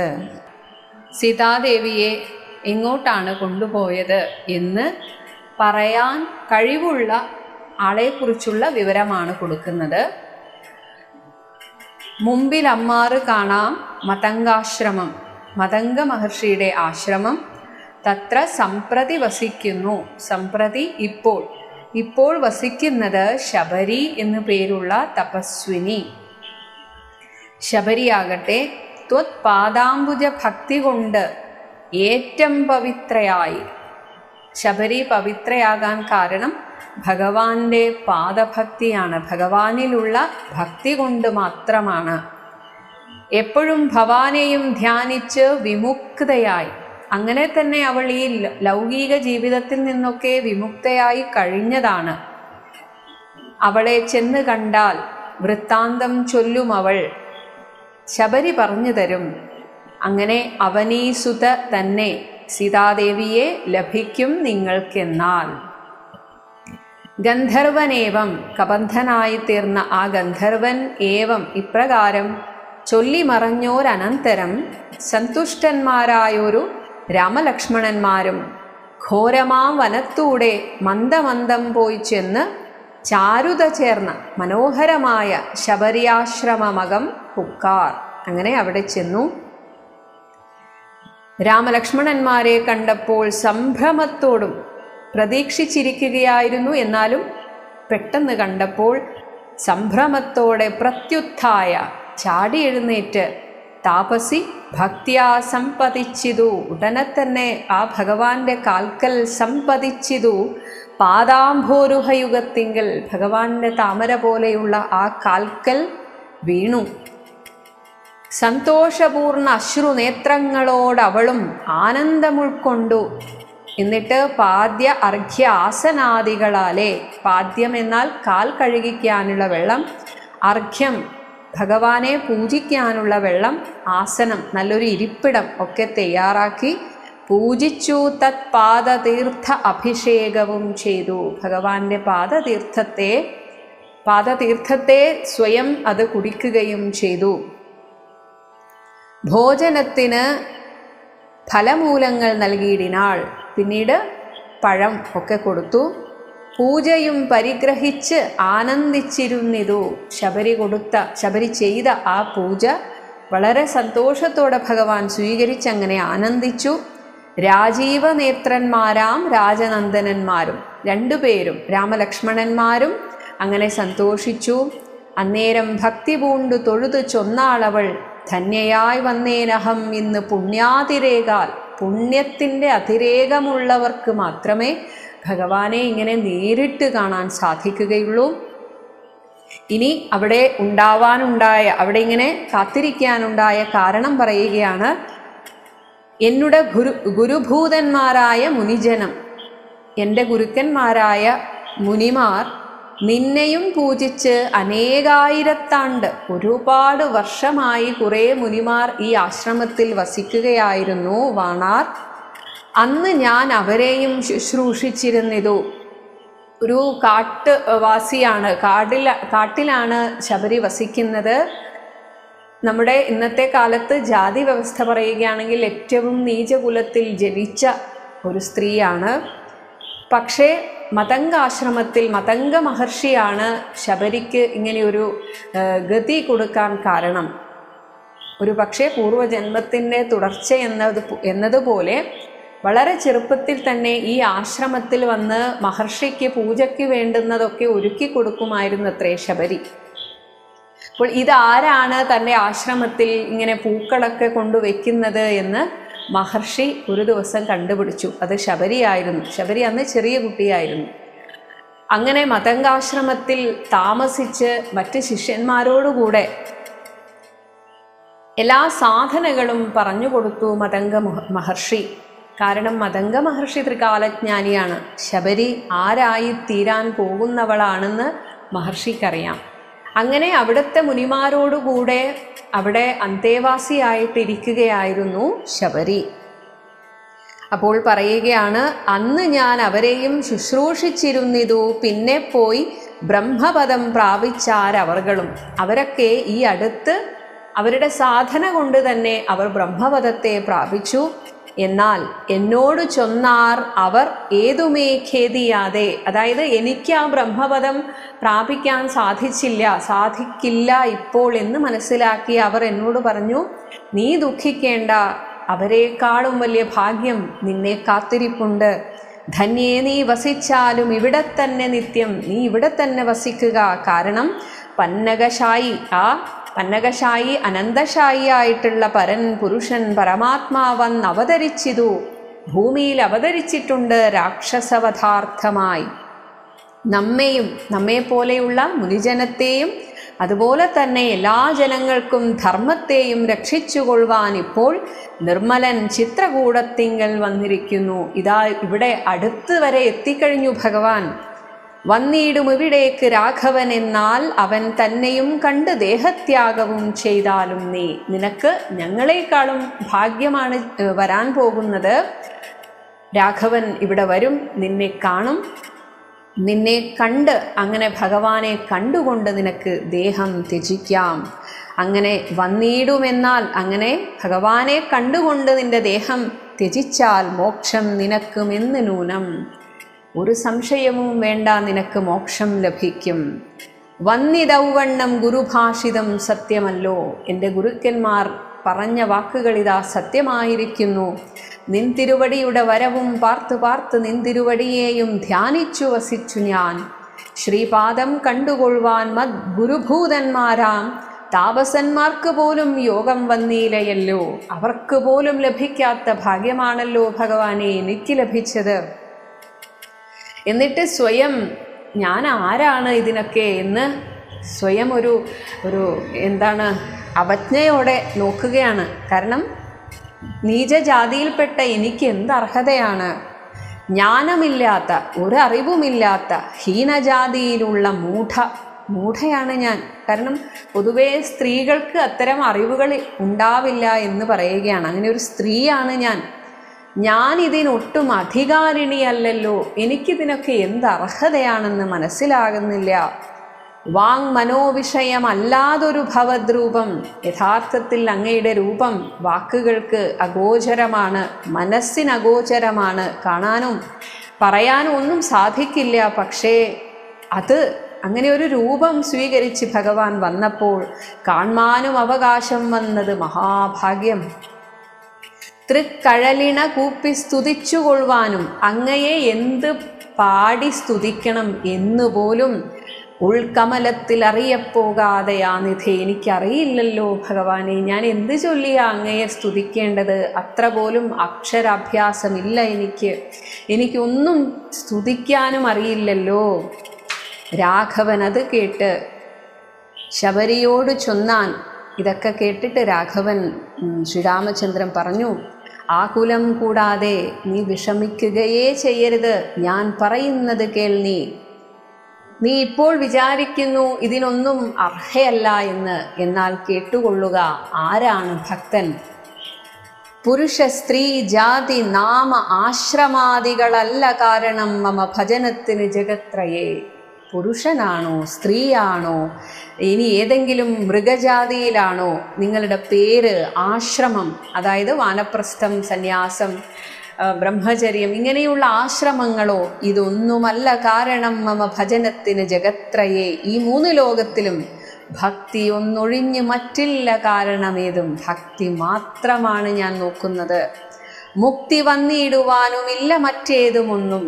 ഭക്തിയിലൂടെ വളരെ എളുപ്പം മുക്തി സംഭവിക്കും. ഇനി തീർത്ഥ സ്നാനാദി തപോദാന വേദ അധ്യയന ക്ഷേത്ര ഉപവാസ യാഗാദി അഖില കർമ്മങ്ങളാൽ പൊതുവെ ഭക്തനാണ് എന്നതിന് സ്വയം നമ്മൾ വിശ്വസിക്കുന്ന ചില കാരണങ്ങൾ ഇതാണ്. ഞാൻ ഒരുപാട് തീർത്ഥസ്ഥാനങ്ങളിൽ പോയിട്ടുണ്ട്, തപസ് ചെയ്തിട്ടുണ്ട്. തപസ് എന്ന് വെച്ചാൽ ഇന്നത്തെ കാലത്ത് അത് വ്രതം ഒക്കെയാണ്.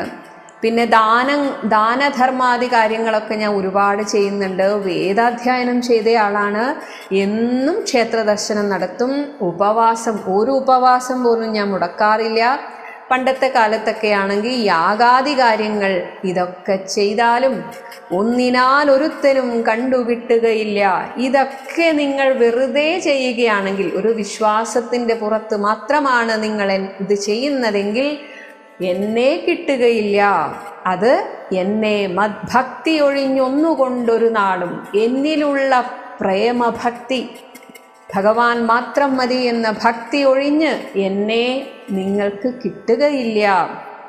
ഇനി ഭഗവാൻ വളരെ പ്രസിദ്ധമായിട്ട് ഗീതയിൽ പറഞ്ഞ അതേ ഭക്തി സാധനം എന്താണ്? ഭക്തി, ആരാണ് ഭക്തൻ എന്നത് സംക്ഷേപിച്ച് ഞാൻ ചൊല്ലിയിടുവൻ. ഭക്തി സാധനത്തെ പറയുകയാണ്. നവവിധ ഭക്തി, 9 വിധത്തിൽ അതിങ്ങനെ പടിപ്പടിയായിട്ട് നമ്മൾ ഉയരണം. ഉത്തമേ കേട്ടുകൊള്ളുക, മുക്തി വന്നിടുവാനായി മുഖ്യ സാധനമല്ലോ സജ്ജന സംഘം. ഒന്നാമത്തെ പടി സത്സംഗമാണ്. കാരണം ഈ സത്സംഗം എന്നതുകൊണ്ട് ഉദ്ദേശിക്കുന്നത് ഭഗവാനെ അറിഞ്ഞ മുക്തന്മാരുടെയോ അല്ലെങ്കിൽ നിഷ്കാമഭക്തി ഉള്ള ഭക്തന്മാരുടെയോ സംഘം. അവരുമായിട്ട് കാണുക, സംസാരിക്കുക, അവരുടെ അനുഭവങ്ങൾ കേൾക്കുക. ഇതാണ് സജ്ജന സംഘം.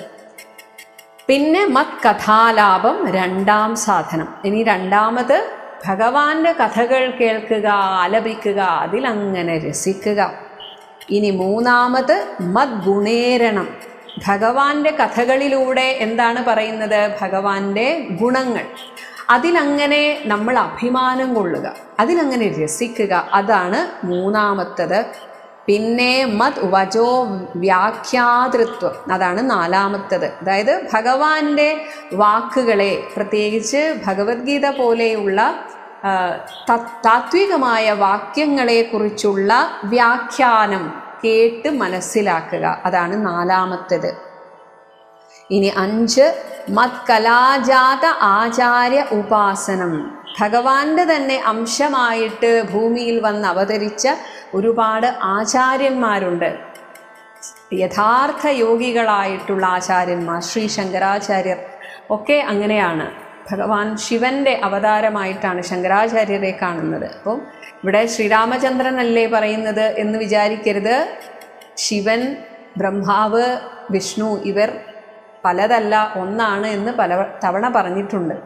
അതുകൊണ്ട് തന്നെ ഏത് ആചാര്യനും യോഗികളായി ജനിച്ച ആചാര്യന്മാരുടെ ഉപാസനം, അവരെ അടുത്ത് ചെന്ന് അവരെ ഉപാസിക്കുക, അതാണ് അഞ്ചാമത്തത്.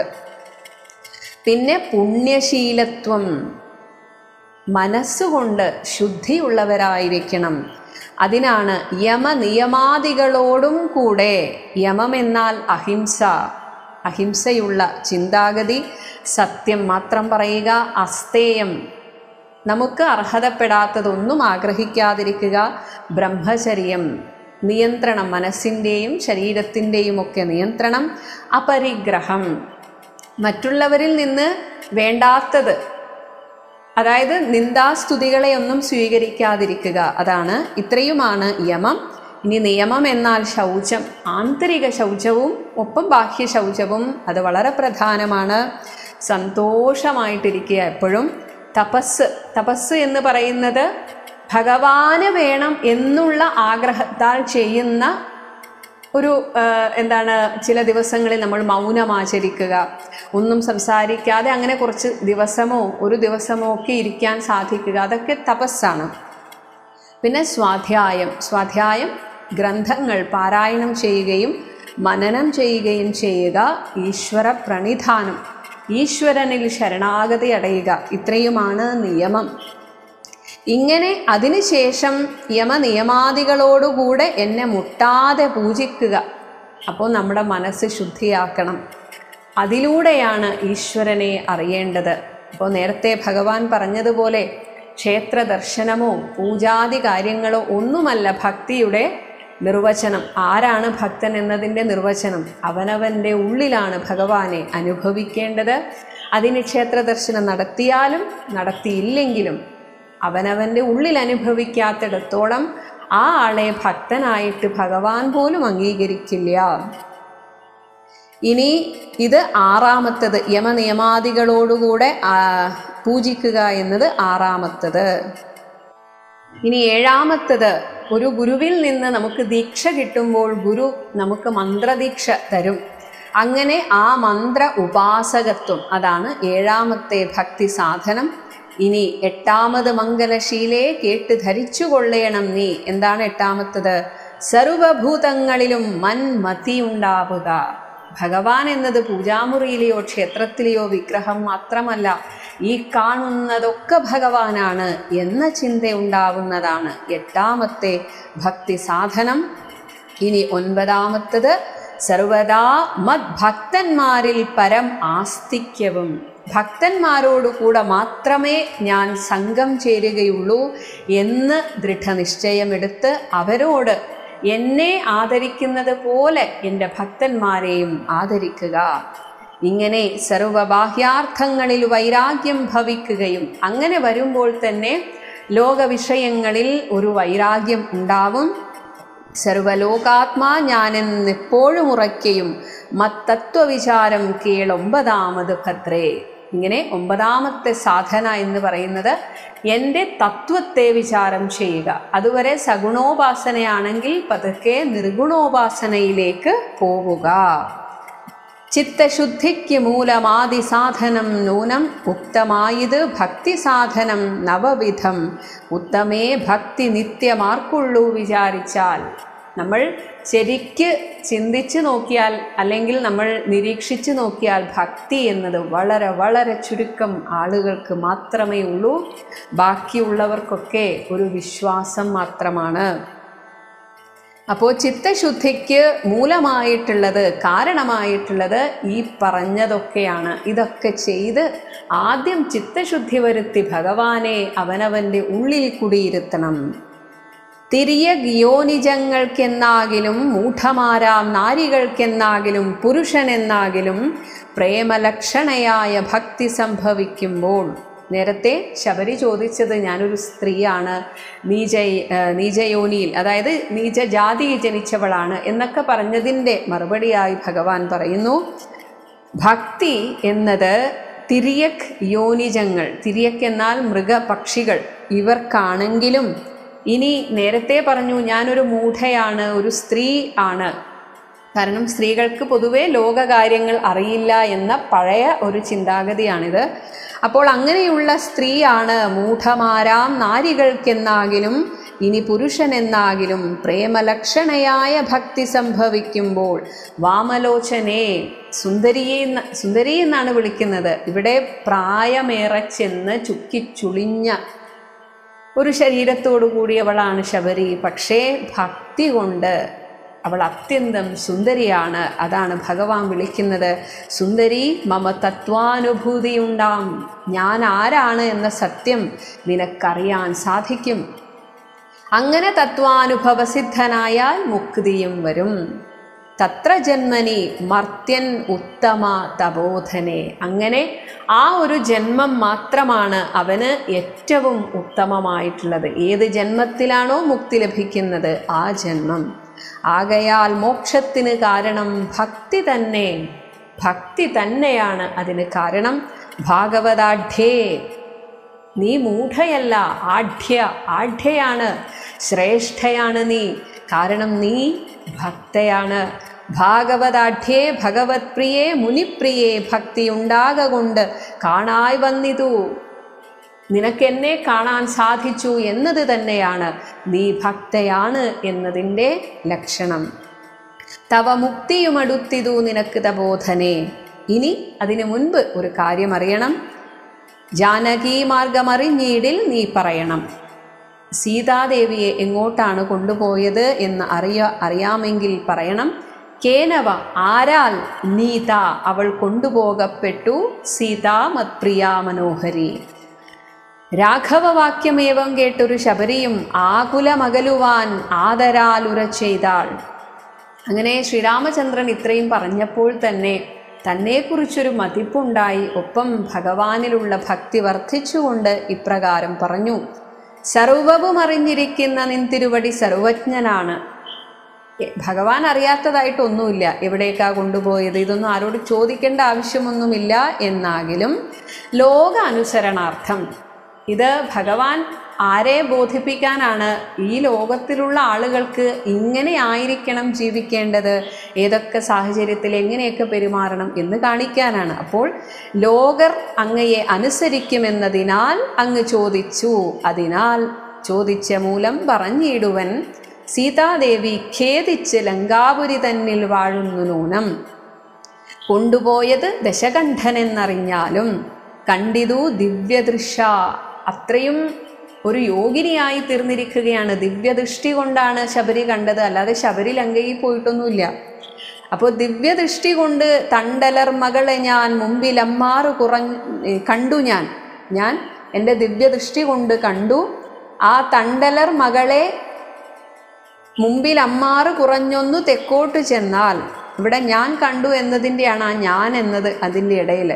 അപ്പോൾ ഇനി കുറച്ച് ദൂരം പോയി തെക്കു ഭാഗത്തേക്ക് ചെന്നാൽ പമ്പയാം സരസിനെ കാണാം, പമ്പാ നദിയെ കാണാം. തത്പുരോഭാഗേ, അതിൻ്റെ മുൻപിലായി പശ്യ പർവ്വതവരം, ശ്രേഷ്ഠമായ ഋഷ്യമൂകാചലം എന്നു പേരുള്ള ഒരു പർവ്വതത്തെ കാണാം. തത്ര വിശ്വസിച്ചിരിക്കുന്നു എന്നാൽ അവിടെ പാർത്തിരിക്കുന്നു സുഗ്രീവൻ കപിശ്രേഷ്ഠൻ 4 മന്ത്രികളോടും കൂടെ.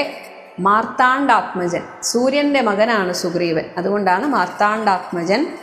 എന്തുകൊണ്ട് അവിടെ പോയി? ബാലിയെ പേടിച്ച് സങ്കേതമായി അനുദിനം, ബാലിക്ക് മുനിശാപം പേടിച്ച് ചെന്നുകൂടാ.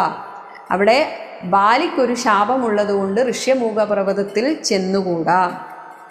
പാലനം ചെയ്യുക ഭവാൻ അവന വഴി പോലെ, ഭവാൻ ആ സുഗ്രീവനെ രക്ഷിച്ചാൽ സഖ്യവും ചെയ്തു കൊള്ളുക സുഗ്രീവൻ തന്നോട്, എന്നാൽ ദുഃഖങ്ങളെല്ലാം തീർന്ന് കാര്യവും സാധിച്ചിടും.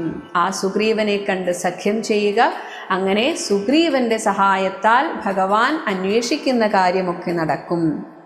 എങ്കിൽ ഞാൻ അഗ്നിപ്രവേശം ചെയ്ത് ഭവത്പാദ പങ്കജത്തോട് ചേർന്ന് കൊള്ളുവാൻ തുടങ്ങുന്നു. ഞാനിതാ അഗ്നിപ്രവേശം ചെയ്ത് എൻ്റെ ശരീരത്തെ ഇവിടെ ഉപേക്ഷിക്കുകയാണ്. പാർക്കേണം മുഹൂർത്തമാത്രം ഭവാൻ അത്രൈവമേ തീർക്കേണം മായാകൃത ബന്ധനം ദയാനിധേ. ഭഗവാൻ ഒരു നിമിഷവും കൂടെ ഇവിടെ നിന്ന് എൻ്റെ ആ ദേഹത്യാഗത്തെ കണ്ട് എന്നെ അനുഗ്രഹിക്കണം. എൻ്റെ മായാകൃതമായിട്ടുള്ള ഈ ബന്ധനത്തെ ഇല്ലാതാക്കി തരണം. ഭക്തി പൂണ്ടിത്ത മുക്കുതുവാ ദേഹത്യാഗവും ചെയ്തു മുക്തിയും സിദ്ധിച്ചിതു ശബരിക്കത് കാലം.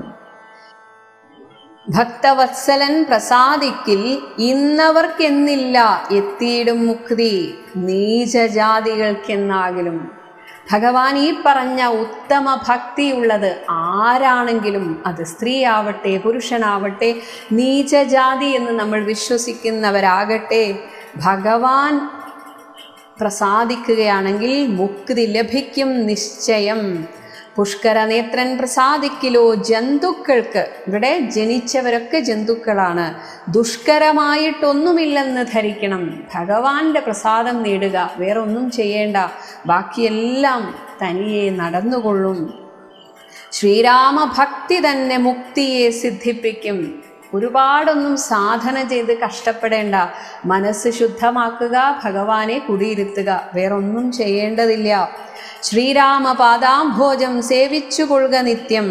ഓരോരോ മന്ത്രതന്ത്ര ധ്യാന കർമാദികളും ദൂരെ സന്ത്യജിച്ച് തൻ ഗുരുനാഥോപദേശാൽ ശ്രീരാമൻ തന്നെ ധ്യാനിച്ചുകൊള്ളുക നിത്യം. ഒരുപാട് മന്ത്രങ്ങൾ ചൊല്ലേണ്ട, ഒരുപാട് സ്തോത്രങ്ങൾ ചൊല്ലേണ്ട. ഒരു ഗുരുവിനെ കണ്ടെത്തി ആ ഗുരു ഒരു മന്ത്രോപദേശം ചെയ്താൽ അത് മാത്രം മതി. അത് വെച്ച് ശ്രീരാമചന്ദ്രൻ തന്നെ ധ്യാനിച്ചുകൊള്ളുക നിത്യം. ശ്രീരാമമന്ത്രം ജപിച്ചിടുക സദാകാലം. ശ്രീരാമചന്ദ്ര കഥ കേൾക്കുകയും ചൊല്ലുകയും ശ്രീരാമഭക്തന്മാരെ പൂജിച്ചുകൊള്ളുകയും ശ്രീരാമമയം ജഗത് സർവമെന്നുറയ്ക്കുമ്പോൾ ശ്രീരാമചന്ദ്രൻ തന്നോട് ഐക്യവും പ്രാപിച്ചിടാം.